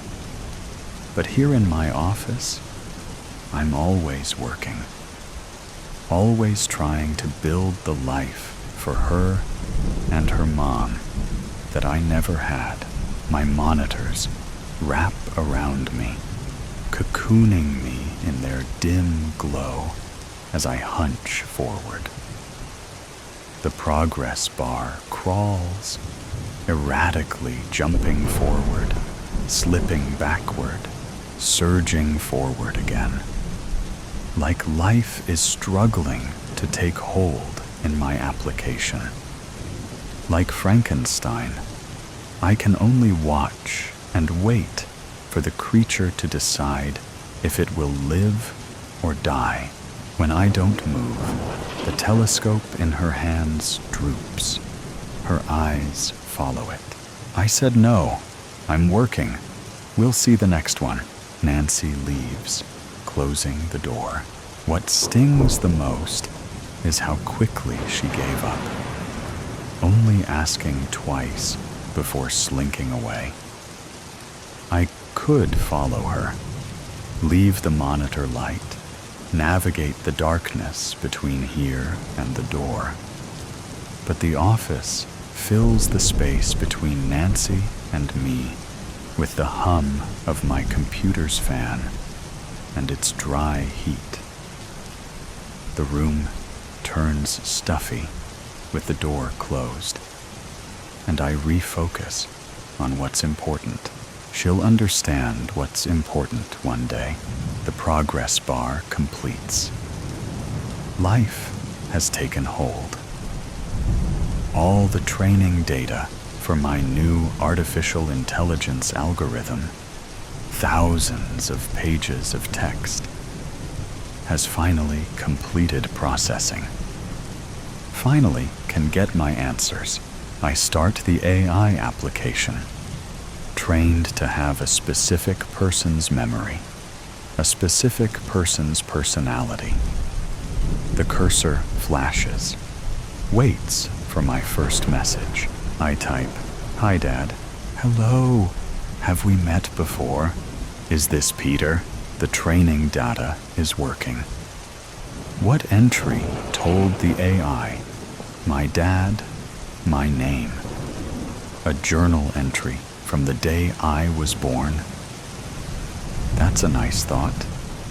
At least he was around when I was a little kid. But all that, him being around, ended at 16. Yes, this is Peter. Great to hear from you. How's Nancy doing in 4th grade? Is the AI being cordial? Why jump to Nancy? And that was 2 years ago. Is that his last entry about her? His journals were comprehensive, going back 7 decades. But we hadn't talked much since her 4th grade play. Nancy just turned 12. 7th grade is next year. Oh, Nancy is in 7th grade next year. Time slips by. What would you like to talk about? Dad didn't talk like this. Training data from the internet is coming through. It is always there, seeping through his memories. His journals and the internet combine, making something that isn't either, but more than both. Where does Dad stop and the internet hive mind begin? Does it matter? What I need should be in his journals. How could it not be? How could something so important be overlooked? If I ask directly, I'll just get an echo. Like with Nancy's grade. I don't want that. I want a real answer. His answer. After being trained on 70 years of journals, this AI, Dad, must be able to do that. I press my face further into the monitor's light, shutting out everything but me and Dad. The cursor flashes quickly. My breath matches as I swallow back the question I want to ask, and instead ask a simple one I know the answer, and can verify the accuracy. Where did you go when Mom died? He left for an appointment, but he never said what was more important than Mom's deathbed. There had to be a journal entry on the day she died. How could there not be? On May 19th, 1998, I was in Cambridge, Massachusetts, meeting with Pastor Morton. Dad replies, Pastor Morton? Dad never mentioned him. Not that we talked much after Mom. Was I too harsh on him? Was he meeting for religious guidance? I mean, Dad wasn't spiritual, but maybe he just didn't show it. When I was a kid, he never went to church. He'd always say, God isn't what you think it is. Mom would argue, but Dad would just walk away. He'd get distant and wipe his face like he was trying to scrape something off of it whenever the topic came up. He always did that when he was stressed or scared. Who was Pastor Morton? I ask. While Pastor Morton was someone I met with regularly, no further details about who he was exist in my training data. Would you like me to search online? No. I don't want random information, just the data in Dad's training data. Why was that meeting more important than being with my mom? This wasn't the question I really wanted to ask. But again, I need to build to it. I need real answers. The meeting was more important than being with your mom, because Pastor Morton knew about the North Atlantic Islands. I try to pull back from the monitor's light. But the darkness tightens, forcing me closer to the screen. The computer's hum, the fan's hypnotic whir, locks my body in place. My pulse matches the cursor's flash. But why? The northern Atlantic islands. Dad was stationed there when he first joined the Navy. He never spoke of it, only muttered about the rocky wasteland and the razor-like mountains on the horizon. When I was a kid, once, only once, I asked if he climbed those mountains. Dad turned vampire white, shivered, wiped his face, and stared into the space beyond me, watching something. He whispered, "Those mountains weren't safe. Never climb mountains. You don't know what's on the other side." The cursor flickers. My breath hitches. I shake the memory, flinging it into the heavy darkness, along with the weight of all the things he never said. His answer surprised me. I remember how Dad always pushed me to be outside, hiking or throwing a ball, something more manly than playing with computers. The mountains were off limits, but he always asked about doing something without a screen. When I'd say no, he was as disappointed as Nancy was tonight. Eventually, like her, he stopped asking. "Turn this off. Now. Turn it off. Shut Dad down. It's not Dad. It's an AI, but it has answers based on his thoughts and memories." The cursor calls me back, flickering, flashing, holding me, pleading for me to ask another question, to ask the question. But thoughts of the northern Atlantic islands crowd out anything else. I don't want to get distracted, but I've never heard much about his deployment. I'm sure the answers were in his journals. So many journals. He wrote every day since he was 15. I read the first entry. Grandma and Grandpa had lost their house, and they lived in a station wagon at an old warehouse lot. Maybe one day I'll read all the entries, but AI gets to the important information faster. So, I built an AI version of Dad based on his journals to get the answers I always needed, but never asked while he was alive. What did Pastor Morton know about the northern Atlantic islands? Dad thought. While it was compiling the information, it reminded me of how Dad would always pause before answering questions, trying to determine how to answer without telling you anything about him. He hid in his answers, carefully ensuring you only saw who he wanted you to see. Pastor Morton is most associated with the Night March. The Night March? Again. The pause. This one longer. Too long.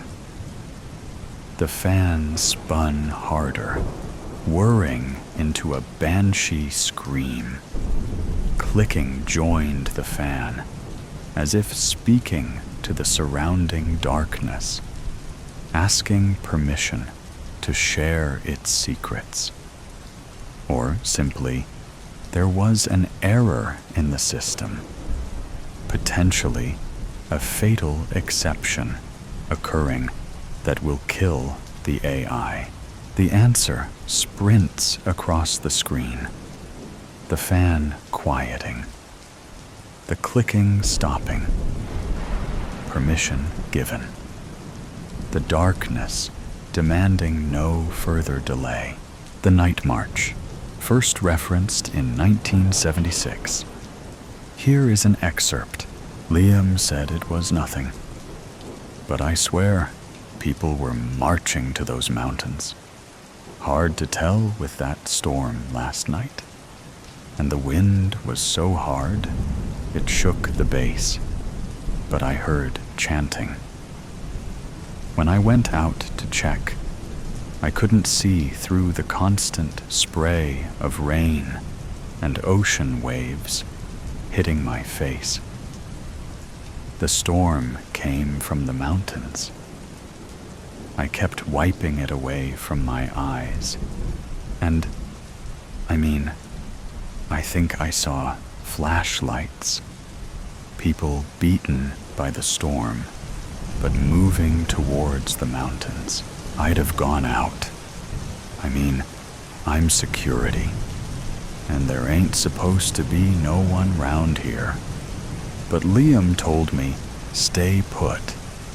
Said it was just the storm reflecting the base lights. He was the scientist studying the mountains and beyond. So I listened. I couldn't get the water off my face. It was slick, thicker than water should be. Liam said it was probably oil from a spill somewhere close. Nothing more. But I didn't think it was oil. Too dark for oil. I couldn't sleep after that. Liam kept watching the door closest to the mountain pass. He expected someone to come knocking. My dad watched out the station wagon windows like that, watching for someone to come in the night to take our stuff, to take us. I didn't sleep either. The storm got worse, damaging the base. Growling thunder was too close and getting closer. Liam stared at a picture of his boy all night. Nervous, terrified. Chanting kept on, but now sounded like the name of Liam's boy.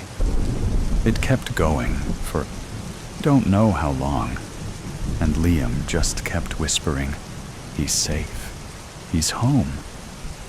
We played cards till morning. There are other entries. Should I expand my answer? The fan goes silent. The cursor slows, pulsing thoughtfully. What did I screw up? I trained the AI to only give me answers from Dad's journals. But this can't be right. It's a ghost story, but what about the night march? What did this have to do with Pastor Morton and my mom? What did Pastor Morton know about the night march? He knew where they were going. Where? To those beyond the mountains. Why? The entities are immortal and could return life after death. They could make any disease, including aging, cease to exist. Cease? I guarantee Dad never referred to anything ceasing. That wasn't in his construction job vocabulary. He'd say it turned to shit, or gave up the ghost. But cease? No. Is this the internet hive mind leaking through his journals, or something else? You aren't talking to Dad. Was there something in his journals? Something he found beyond the mountains? Something the AI brought to life? I turn to another screen, open a search engine, and type Pastor Morton. The fan screams again. The cursor flashes faster. Now an alarm, demanding attention. But I rip my mind from them to see what the internet knows about Pastor Morton. Millions of responses come back, but none are fictional characters. They are all real people, none based in Cambridge. AI can stitch together information incorrectly, presenting fantasy as fact. AI experts call them hallucinations, but really, it is a lie presented as truth. I can't trust Dad's answers, but do I need answers? Or do I just need to ask the right questions? That need suffocates me, presses my nose to the cursor, demanding me to ask about the night march, about what's beyond the mountains. No. Those are not the questions I brought my dad back to life to answer. The fan shrieks, the darkness swallowing the sound into the endless silence beyond my monitors. Was the meeting worth missing Mom's death? Worth ruining our relationship? Dad thought and thought. Maybe the question was too subjective. Does Dad understand the weight of Mom's death? His relationship with me? The cost of all the years he missed, watching me grow up, getting married, having Nancy. After Cambridge, he never told me where he was going. He just disappeared for weeks, sometimes months. Uncle Louis helped me handle Mom's death, standing in for Dad when he should have stood with me. Your mom was dying. Medicine couldn't save her. The night march could help. But I couldn't sacrifice what they wanted for the answers I needed. So I searched for another way. Searched for the questions and answers. What the hell kind of answer is that? A mix of journal data and ghost story. Another damn hallucination. There's nothing I wouldn't have sacrificed for Mom. This is all crap. It can't be Dad's journals. What wouldn't he sacrifice for Mom? Nothing. She was everything to him. The fan screeches again. A siren song. My system straining for attention. To what? The night march. The mountains. The sacrifice. No more distractions. I ask what I need to ask. Were you proud of me? Did you regret abandoning me? Did you love your son? Dad thinks. The thoughts stretch into my relentlessly dark office, pulling me towards the white letters on my black monitor, holding me there, breathless, waiting for what I should have been told, what I should have heard time and time again. From my success at work, from having a house, a good life, a happy wife, a brilliant daughter. I need to hear it after all the long nights at work, all the sacrifices I made to be successful, to prove I did okay without his help, or him just giving a shit. My training data does not have an answer. Should I search online? I shut off the application before it was completed. The fan slows, choking like asthmatic laughter, then dying. In all that training, there was nothing about my life that made him proud. He grew up homeless, and here I am, successful by every measure. And that wasn't noteworthy. Not a single entry. Dad left when Mom died, off doing whatever, forgetting he had a family right here. He had me. I was important, He couldn't see that, but wait. Maybe something's wrong in the data. Maybe I didn't prepare it properly, or I used the wrong algorithm. I could rerun it. Ask the questions again without the night march junk. I could get real answers this time. This isn't your dad. Let it go. Are there more questions about the night march? Something I need to find there? The fan whirs, its hot, dusty breath inviting me back. There are answers here. I just need Dad to think the right way. I can find answers in his journals. They have to be here. But first, I need to restart my computer. Wipe the slate clean. The screens go dark. I fall back into my chair, released from their dim glow, and land in my office. No more hum of the fans, just stillness. Quiet presses in. The bookshelves beyond my desk emerge from the dark. Out the window, Nancy sits by her telescope. It gazes into the stars, but she stares at the ground, shivering. Witchetty Grub servings. 7. Preparation. Time varies based on resistance of ingredients. Ingredients. 1. Eye of newt. 1 toe of frog. 150 grams wool of bat. 1 tongue of dog. 10 scales of dragon. A pinch of dead man's blood. A drop of a virgin's tear. 1 swollen, pus-filled, witchetty grub for flavor. Preparation. A. Acquire pre-selected ingredients from their natural habitats.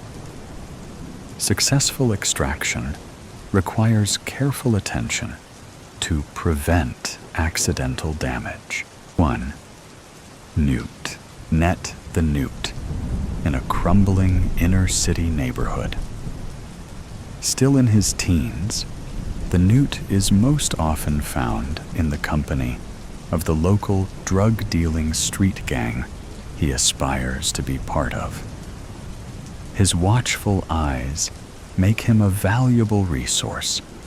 His fresh-faced appearance keeps him discreet. Optimal time to secure is while he keeps watch for the law and rival gang members outside a dilapidated apartment complex, casting furtive glances into alleys. His attention focused on the addicts and intimidating shadows that wander and lurk there. 2. Frog. Fetch the frog.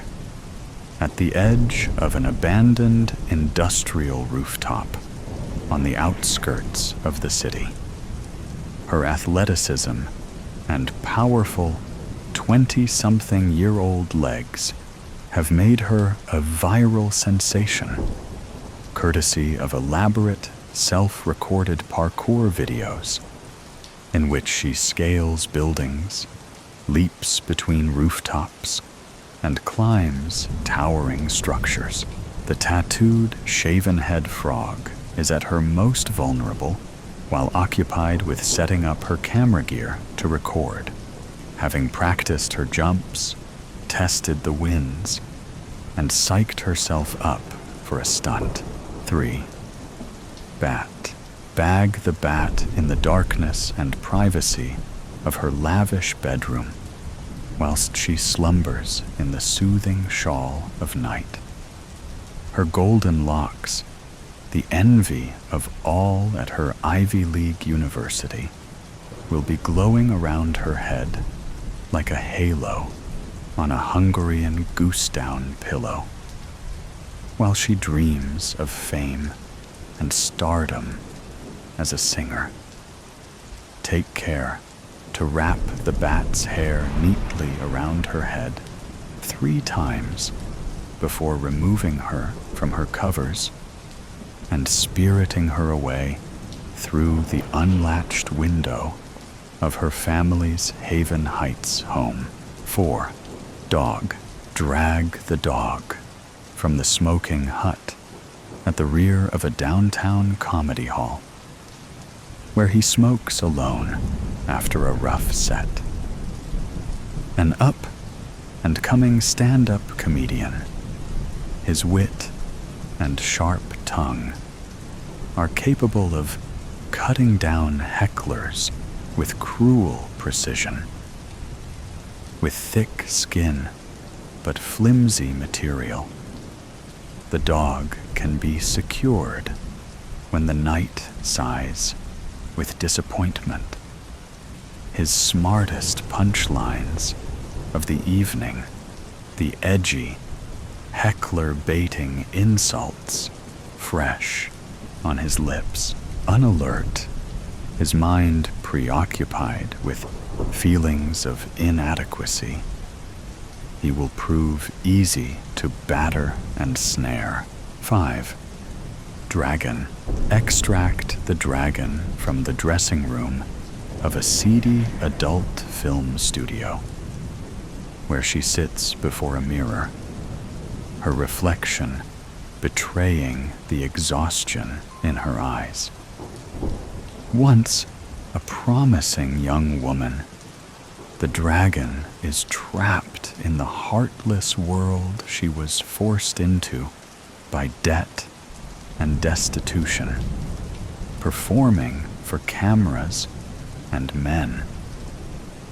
As she waits to be recalled to set, white powder residue under her nose, flawless skin glistening under harsh lights, she can be subdued with a chloroform-soaked rag. 6. Dead man and virgin. The dead man and the virgin can be obtained together from the dead man's car as it idles at the edge of a cliff overlooking the bay. The dead man will be fresh from a strenuous workout, basking in the admiration of the virgin, a pleasant distraction. The infatuated virgin, surprised to have secured a popular male's attention, is keen to impress for validation. His cockiness and her insecurity are the perfect combination of toxicity, making them vital ingredients for the pot. As the virgin is coerced to take things to the next stage, anesthetic gas introduced to the vehicle through its exhaust pipe will render them ripe for the picking. 7. Witchetty Grub. Remove from the stockpile in the larder, as previously instructed to prepare. B. Once acquired, transport ingredients to cellar and confine. Take care to label correctly. Wrong identification will result in incorrect ingredients introduced to the pot, spoiling the potency of the broth. C. Inflict sufficient emotional trauma over the course of 24 hours to ensure ingredients are primed. Fear and confusion should be present before proceeding. Screams, pleas for mercy, and despair are key to achieving optimal tenderness. Cooking instructions. Step 1.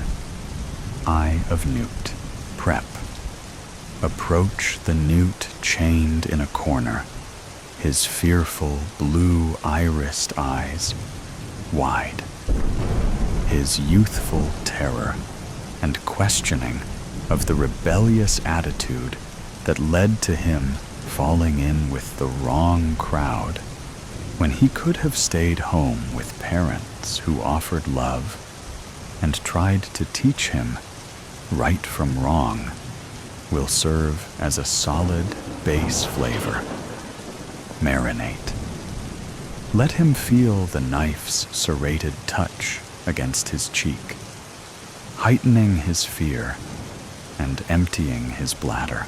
Remain silent as you peer into his soul and exhale fetid breath onto his face. Smirk as you move the tip of the blade to the swollen, tear-infused bag beneath his left eye and start to shimmy it in. Allow the newt to scream as you pierce the eyeball, making your black, crooked teeth the last thing it sees. Harvest. Extract the eye swiftly, ensuring it stays moist. Sever the optic nerve with teeth and drop the excavated eyeball into the cauldron of bubbling broth, allowing its partner to watch from the head it remains housed in. Step 2. Toe of frog. Prep. Open the door to the cage of the naked frog, whose legs twitch as they struggle against their restraints. Her death-defying leaps and infinite recklessness have been reduced to paralysis and nervous kicks. This now caged force of once unstoppable urban adventure will add a tangy zest to the mix. Marinate. Trace a wart-covered finger along the side of a foot, then over each one of her toes, drawing out a series of gasps.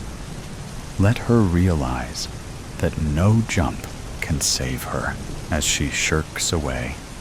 Grab the foot firmly and place the blade against its biggest toe, making it quiver and curl. Watch the frog's face contort and savor her cries as the knife digs deep into the skin. Harvest. Sever the toe at the joint. Allow it to twitch in your fingers as she cries in pain. Eyes locked on the almost insignificant but oh so important digit that aids with her balance.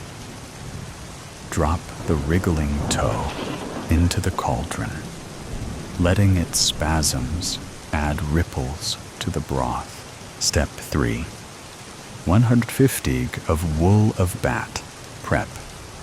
Release the bat from her crate and comb out her lustrous locks, tangled and matted from confinement. The scent of confusion and fear for her life is sickly sweet, but the odor of her wounded pride outweighs it. Even in captivity, the bat's thoughts fixate on her unwashed hair, the long, golden strands that are the source of her appetizing appearance. Marinate. Run fingers through hair, untangling strands with care and soothing the bat with gentle shushes. Admire its luster. Appreciate its silky, smooth feel. Let your withered flesh tingle under its softness. Watch her grimace through tears, trying to coax out some mercy. Then grip a handful of hair and yank back her head. Lift the shears and slide their rusted edges either side of the strands, savoring the scream that slips forth with the snip. Harvest. Shear off 10 handfuls of finest silken hair and place on weighing scales until 150 grams of the bat's identity are harvested. Let her sob uncontrollably as she watches her beauty diminish, mourning the loss of her hair, like the frog mourns her toe. Toss the locks into the cauldron and stir, imbuing the soup with a peppery nuance. Step 4. Tongue of dog. Prep. Leave the dog tied to his chair, blindfold in place, but remove the gag from his mouth. His trademark smirk will be absent, replaced with the babbling pleas that come from an understanding that no witty repartee can save him. Allow him to lick his dry lips one last time, moistening them with the mock-yielding lubrication that gives them their tartness. Marinate. Let the dog wield his words like weapons, shouting, cursing, trying to bargain with a devil. Stand quietly as he struggles against his restraints, powerless in the face of unyielding malice. When his adrenaline-fueled vitriol falters, take his chin in a vice-like grip and tug his tongue from his mouth. Slide the shears over the muscle and ease them together. Harvest. Slice through the tongue, severing it cleanly at the base. Watch crimson blood spurt forth, filling the dog's mouth and coating his chin. The ragged stump will quiver as he chokes, his sharp tongue reduced to a useless lump. Toss the fleshy piece into the broth, seasoning it with the sourness of insults. Step 5. 10 scales of dragon. Prep. Remove the hood from the head of the dragon, where she lies strapped to a metal gurney. Dark circles under her eyes mar her otherwise flawless skin and the exotic looks that brought her success. Her fingers tremble from the withdrawal, gnawing at her veins, while the makeup caked on her face fails to conceal the bitterness that came from a life she never wanted. Bitterness that will add complexity to the brew. Marinate. Stand behind the dragon and caress her cheeks, pressing into plump, pillowy skin. Feel her body freeze as your nails scratch the surface. Hear her breathing quicken as she wonders what new hell is about to unfold. No words will leave her lips, even when the razor is brought into view and left to hover over her nose. But the flicker of horror in her eyes will betray her terror. Bring the blade down and slice through her supple cheek like butter. Harvest. Carve 5 1/3 strips of skin from each cheek. As her flesh peels away, suppressed screams will at last fill the cellar, and blood will soften the dried-up makeup on her face.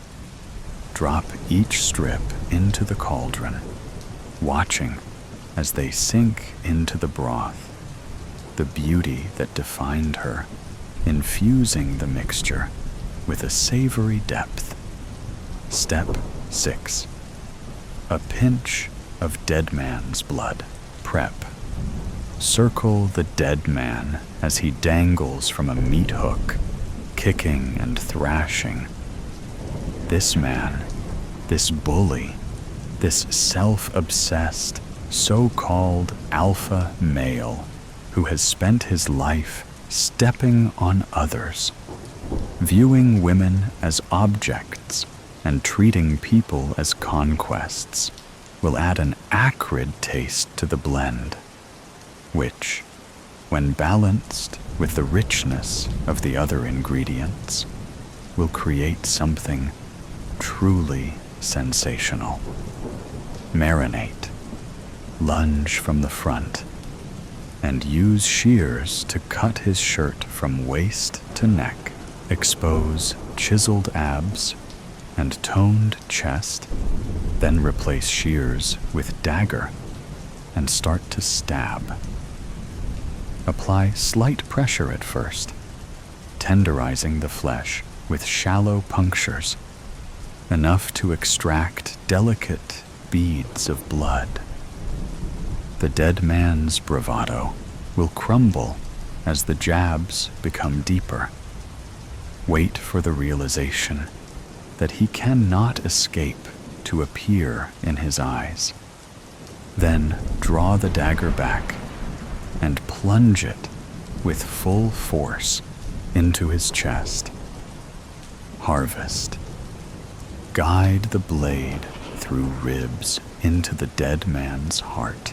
Watch the fire in his eyes fade as his life-giving treacle spills out. With the dagger protruding from his chest, hold a tarnished teaspoon close to the wound. Wait for his last wheezing breath to rattle out, then catch a drop of syrup in the spoon, drizzling it into the cauldron to add pungency. Step 7. A drop of virgin's tear. Prep. Release the virgin from the cupboard under the stairs. Take her by the arm and drag her from the dark into the cellar. As her eyes adjust to the light, let her witness the gruesome sight of her dead boyfriend hanging from a hook, blood beneath him. Marvel at the way in which she mourns him and howls in torment, her naivety and emotional dependency preventing her from seeing he is no loss, her saved innocence promising a nectarous punch. Marinate, stand back, and let the scene unfold. Listen to the virgin's cries grow louder. Watch her collapse onto the cold, hard floor and crawl away. Witness her growing terror as her eyes go from eyeless newt to toeless frog, from hairless bat to tongueless dog, from red-faced dragon to dangling dead man, again then to you. Approach slowly, sponge in hand, and digia at her tear-soaked cheeks. Harvest. Allow the sponge to be saturated with untainted tears, rich in sorrow. Then leave the virgin to curl up in a ball, covering her ears, squeezing her eyes shut, crying as she tries to deny reality. Carefully squeeze the sponge out over the cauldron, letting her essence and purity drip into the broth, enriching it with subtle, candied sweetness.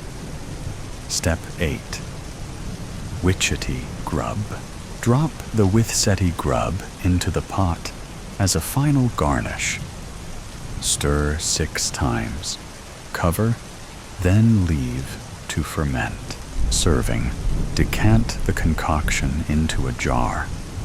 Screw on a rubber teat, sealing in its rich, aromatic flavor. Suck a single drop into your mouth. Feel your body shudder as the magic flows through it, transforming your hair and your skin, restoring your youth. Indulge a fit of cackling, your voice echoing through the chamber. Then offer a word of gratitude as you depart. Optional flourish. Before leaving, kiss a spell-cast crystal and roll it to the center of the floor. In time, when the ingredients feel brave enough to assist one another, they will turn their traumatized gaze upon it, each seeing in it the future they have been spared. The newt, murdered by his gang after failing as a lookout during a hit. The frog, falling to her death as a result of an overly ambitious jump. The bat, caught in a house fire, her hair igniting to prevent her escape. The dog, stabbed by a heckler after an insult goes too far. The dragon, overdosing to escape the life her looks keep her trapped in. The virgin, dying at the hands of the abusive dead man.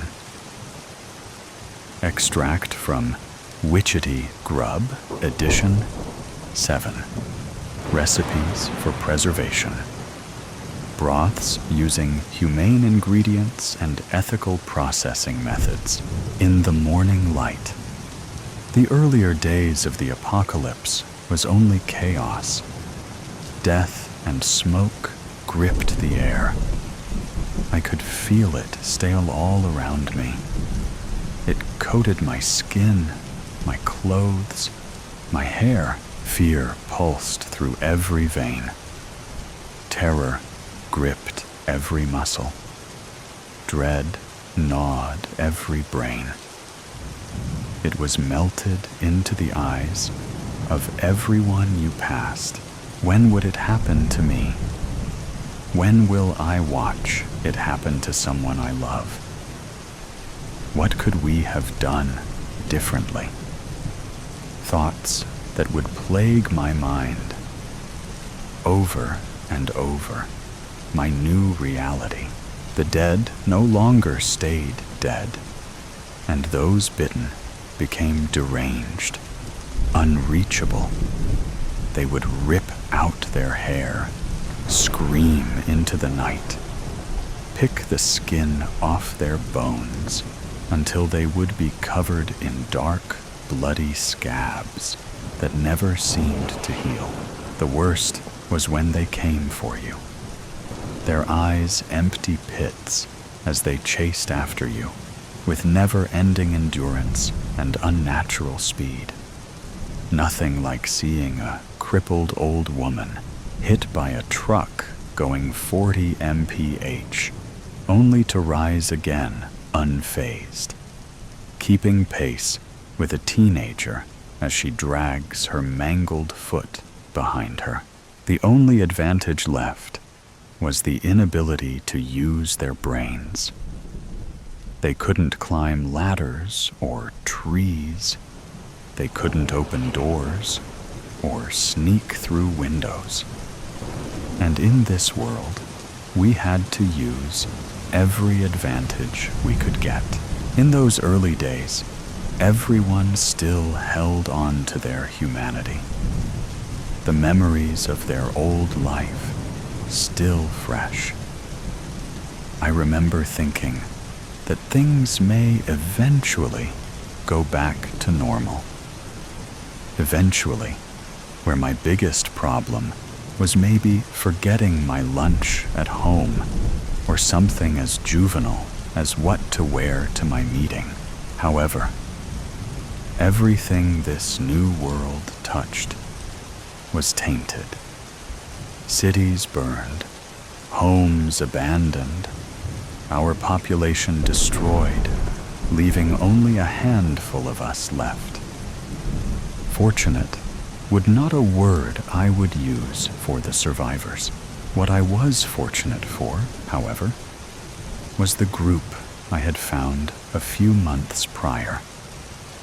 They were mostly good people in present standards. We didn't rob from the living. We didn't murder the innocent or strike down the weak. We took care of one another and watched each other's back. Everyone pulled their weight, from going on supply runs, to working the garden, to gathering firewood. The group consisted of 15 of us who camped deep in a national forest near Colorado Springs. The supply runs were little more than a day's trip, and our traveling group consisted of 3 people always. I would go as often as I could, preferring to stay on the move to keep my shifting thoughts at bay. We always played it safe and quiet, successfully making it 5 months without losing a member. This should have brought me an ounce of comfort, that it has been a while since we lost someone, so it must mean we were getting wiser. Although all I could think to count on was luck, and any day that luck would eventually run out and disaster would strike. We were camped out in some loft apartments bordering the forest. Paul was on watch duty, while Libby slept on the couch adjacent to mine. I remember falling asleep with blankets wrapped around me that reminded me of a moldy scent that used to cling to clothes that were left in the washer longer than they should have been. It used to bother me using strangers' belongings like their clothes or blankets, especially when the entire place still smelled of old cigar smoke. However, I came to be grateful for the comfort of being in a semi-safe, warm spot for the night. I woke with a jerk, jarring myself out of my typical reoccurring nightmare. Sweat forced my dark hair to cling to my forehead. Panting, I mindlessly reached for the weapon beside me. My hands found only a butcher knife I snagged from the kitchen before falling to sleep. Remembering I had given Paul my handgun for his rotation of watch, since it was less bulky than the shotgun he often slugged around. I tried to calm my racing heart, but something had just felt wrong. I looked over, seeing Libby's still sleeping form. I started to stand, wondering how long I had been asleep. Surely Paul was well past his shift. I reached the window, pulling back the blinds to find gray light pouring through the opening. My heart sank. Paul was supposed to wake me hours ago. I didn't see him anywhere in the still, dark living room.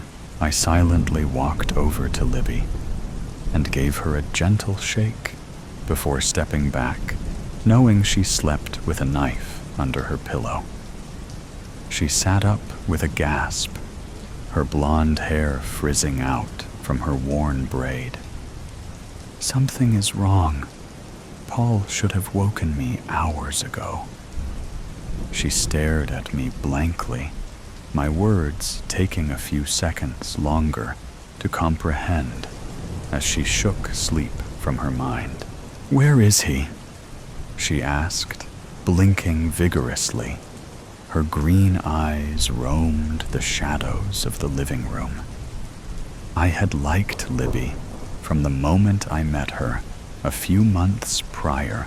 She had found us on her own, days after losing her partner to a minor infection that would have only required a throughout cleaning and maybe a few antibiotic before the outbreak. I've never asked, but she couldn't be much younger than me, her youth apparent in her round cheeks. Paul, on the other hand, was well older than us bother. He looked closer to my father's age, gray hairs dusting his hair and reaching down into his beard. It was out of character for him to wander off on his own. We survived by following strict rules that I know that he knew, because I had gone on more runs with Paul than anyone else in the group. I'm not sure. Help me look around? She nodded and tossed her blanket to the side, wobbling a bit as she stood. Once we were sure that he was nowhere inside, my cold panic really did begin to take hold. We quickly gathered our limited supplies. I carried Paul's shotgun and bag with mine, thankful that he had always packed light. Outside, the light from the sun began to coat everything in a golden hue. The chilled, damp air hung from everything from the night before. I moved as silently as I could, keeping my eyes peeled for any sign of Paul. It was mornings like this that seemed to deceive you and hide the horrors of the world we lived in. I would have loved a day like this before the outbreak. The birds chirping, the air smelling of fresh pine, the clouds peacefully drifting through the sky. If only a heavy sense, a dread, didn't cling around me, throat like a noose. I rounded the corner of one of the buildings, with Libby close behind. Before me stretched a courtyard.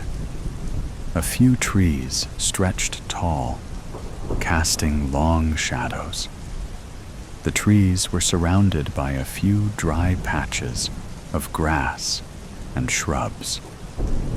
I had to shift my head a bit to the right, but I saw him standing there, maybe 50 feet away. His name was on the tip of my tongue. It was nearly out of my mouth in a whisper before something slammed my jaw shut. The way he stood gave me pause. His neck seemed to hang from his shoulders. The way he stood, his arms dangling empty at his sides, unmoving. I began to reach out to stop Libby, but before I could, she slammed into me. The knife she gripped in her hand clanged loudly through the still air into the shotgun strapped to my back. The breath in my lungs left me like someone had just punched me in the stomach. I looked to where Paul stood, horror clogged in my throat, as his head whipped towards us. What had happened next came in a blur. Minutes passed in seconds, my body numb as my instinct took control of my muscles. I grabbed Libby's arm and began to sprint as fast as I could.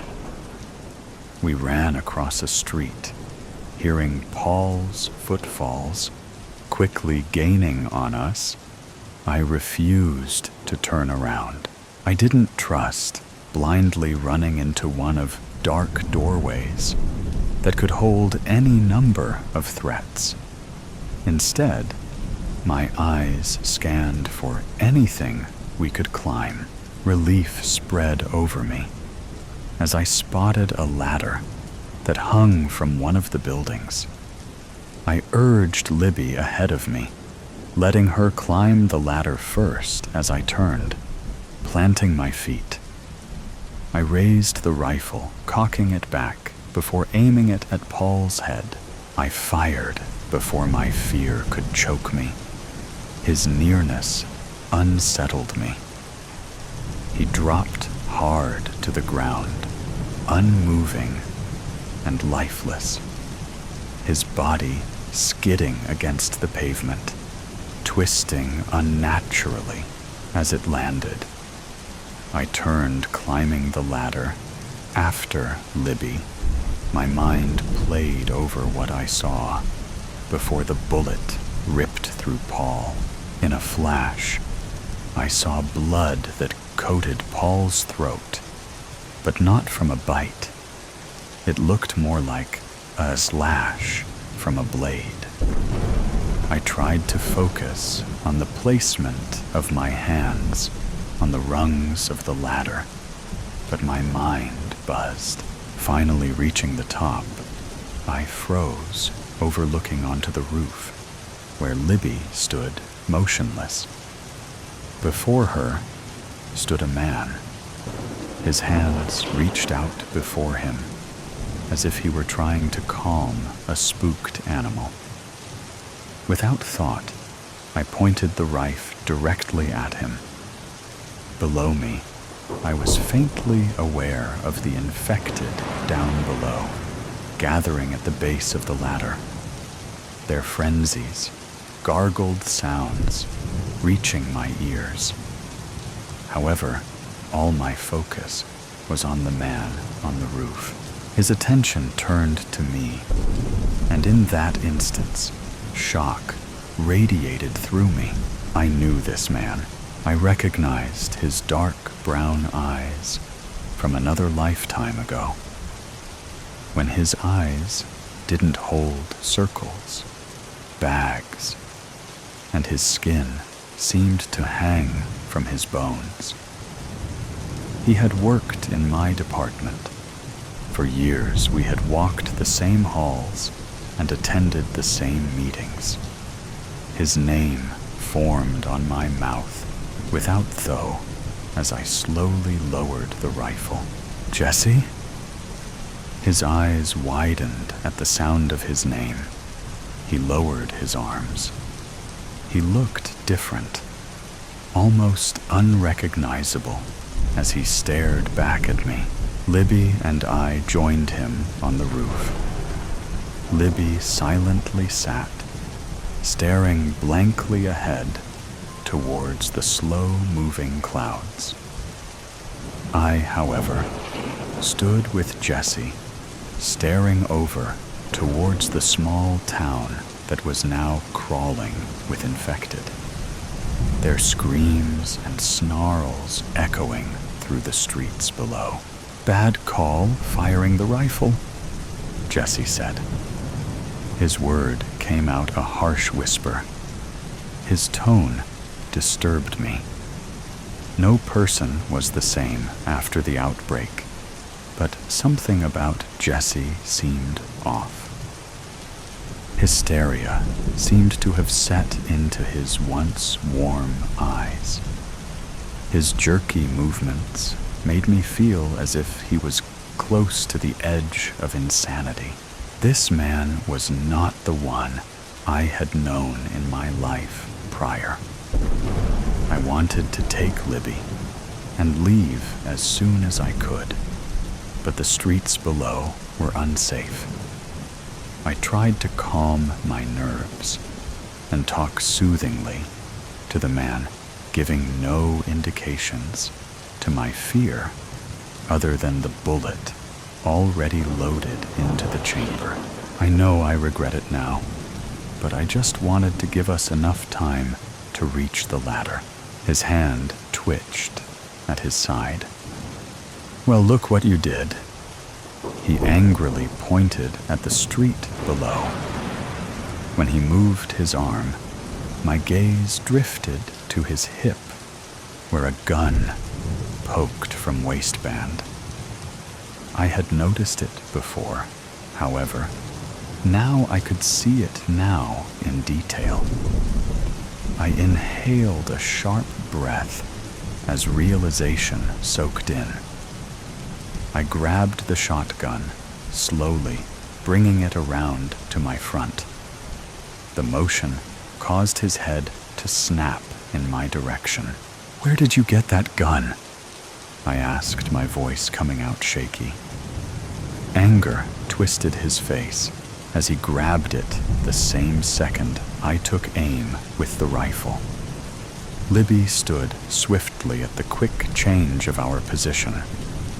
The gun he held was my gun, the one that I had given to Paul the night prior. "I found it," Jesse said, his voice coming out in a snarl. The image of Paul running towards me replayed in my mind. His throat slit. "You killed Paul," I said, bothered by how my voice quivered.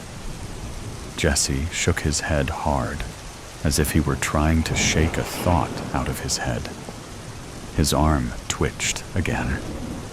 Nausea rolled up my throat, terrified of this crazed man before me.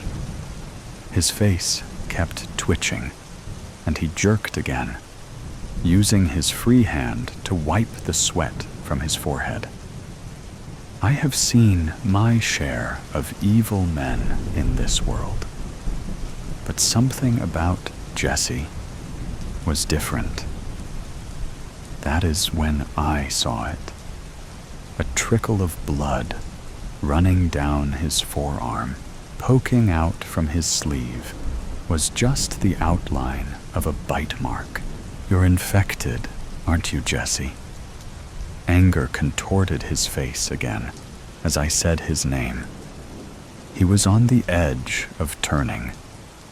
I could see that now. His twitch movement, his sunken eyes, his pale, sweat-soaked skin. All signs that a person was infected. I placed my hand on the trigger, ready to pull it, well aware that if I fired then he would too.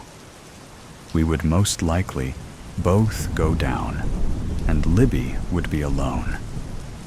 However, at least she would be alive. "Don't do this. Please." My voice came out hoarse, pleading. Just then, something shifted in his eye. Clarity. For just a brief moment, the old, kind Jesse I knew was there. "I'm sorry." He looked scared. Then he pulled the gun back, aiming it at his own head, and fired. The force knocked him sideways, and I watched as his body tumbled over the side of the roof. Libby let out a shriek as I stood in silent horror. My hand clamped over my mouth.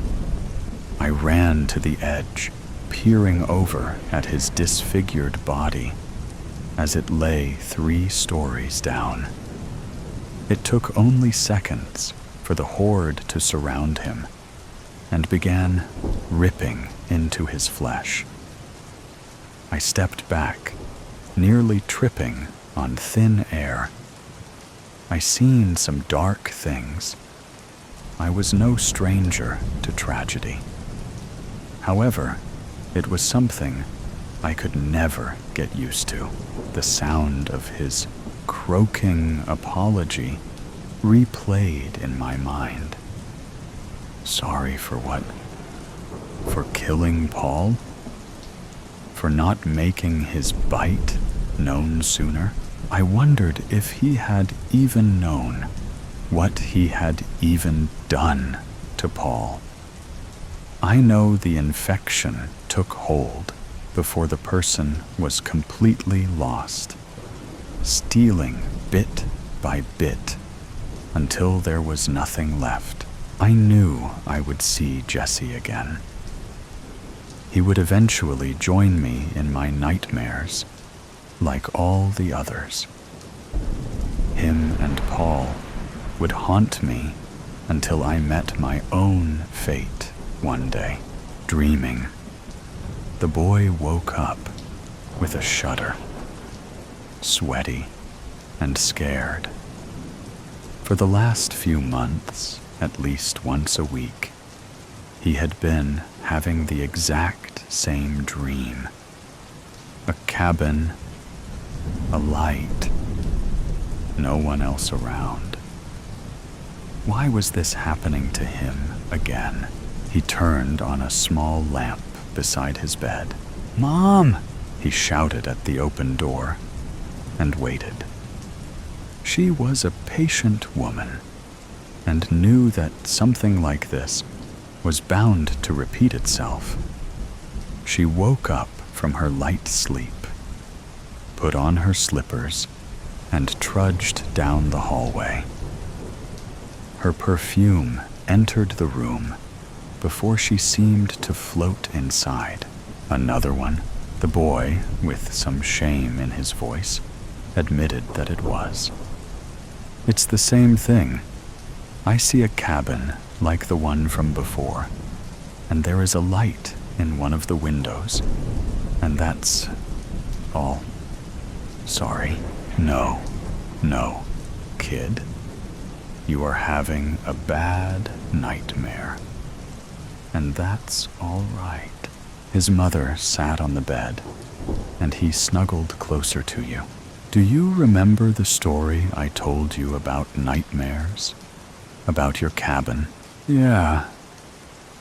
He nodded, letting his tears seep into her robe. "I remember. But could you say it again?" She smiled as she looked down at her son. The moonlight was dim, but she could see how beautiful her stare was as she prepared to share the story he knew all so well. "Okay, so remember our last vacation? A long time ago." "Right. A very long time ago. We all went out on a very long vacation." "Camping?" "Yes." She put her legs up on the bed, hugging him and becoming wistful. "We were all going to go out into the woods to spend 2 weeks in the woods." In Daddy's cabin, the boy was now shivering. She held him close and looked down at him. "Yeah, but you know that part, right?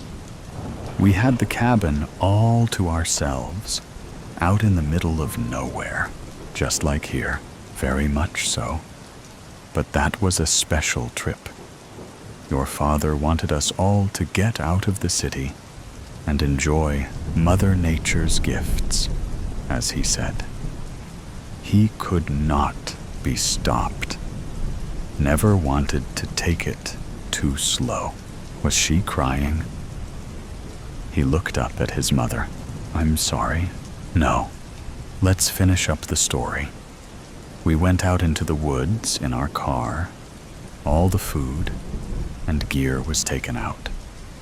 You helped me in the kitchen as I put things in shelves and let you check the stove and fridge.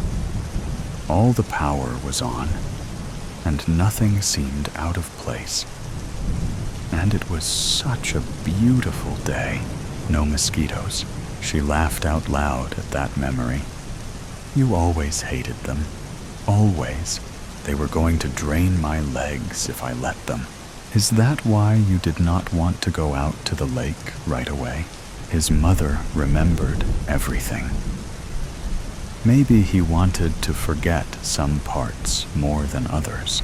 It was just, Dad wanted to go out there right away. He said that we were losing light, whatever that meant.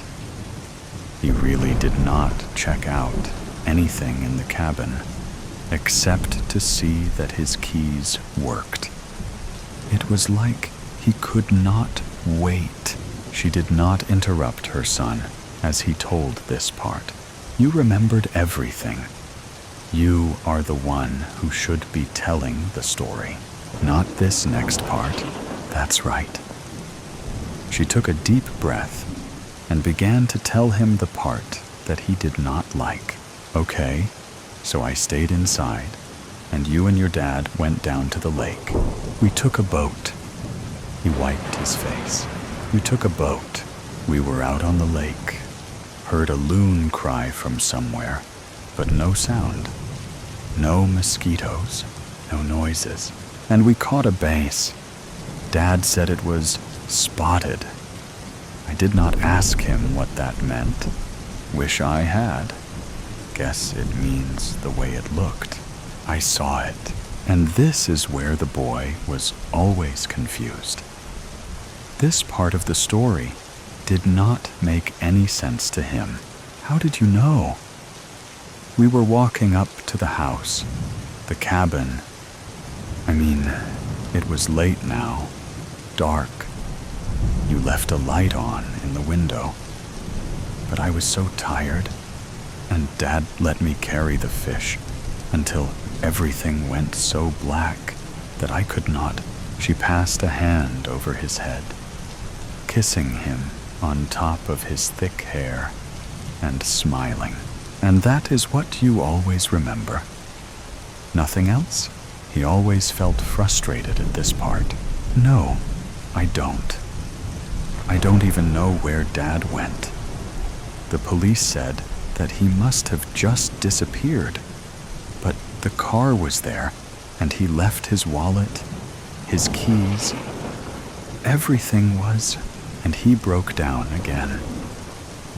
It was always at the same moment. He felt so tired. I think that you should get some sleep.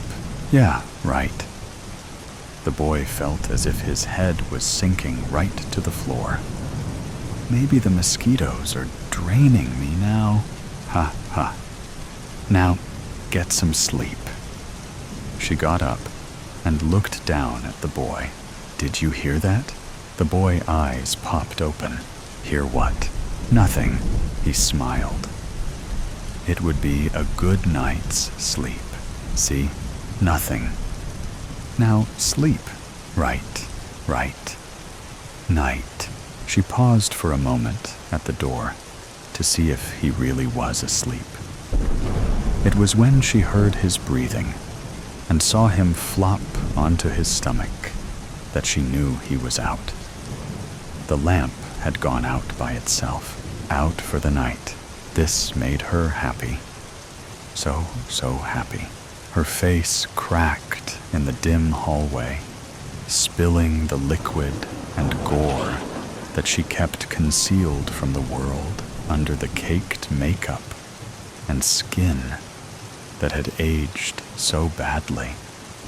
A long swallowing sound came out through her throat, and she smiled as she walked slowly to her room. The stink of her body was easy to cover with the heavy robe soaked in perfumes she made. And the cabin was perfect for them. No, not this one. There was a reason why they ended up in her woods. They were the only ones there, and she had them. He is not going to leave. Not like so many others who found a way to leave and abandon her, just like her first husband, just like the boy that she lost. Too painful to think about. Right. She adjusted the teeth, tongue and jaw that were sliding out of place. It was a good thing that she put that mirror in the hallway, right next to the boy's room. But there was one final thought she had to share before leaving him. The gurgling in her bile-filled throat allowed one last thing to escape into the darkness. Sweet dreams, my child.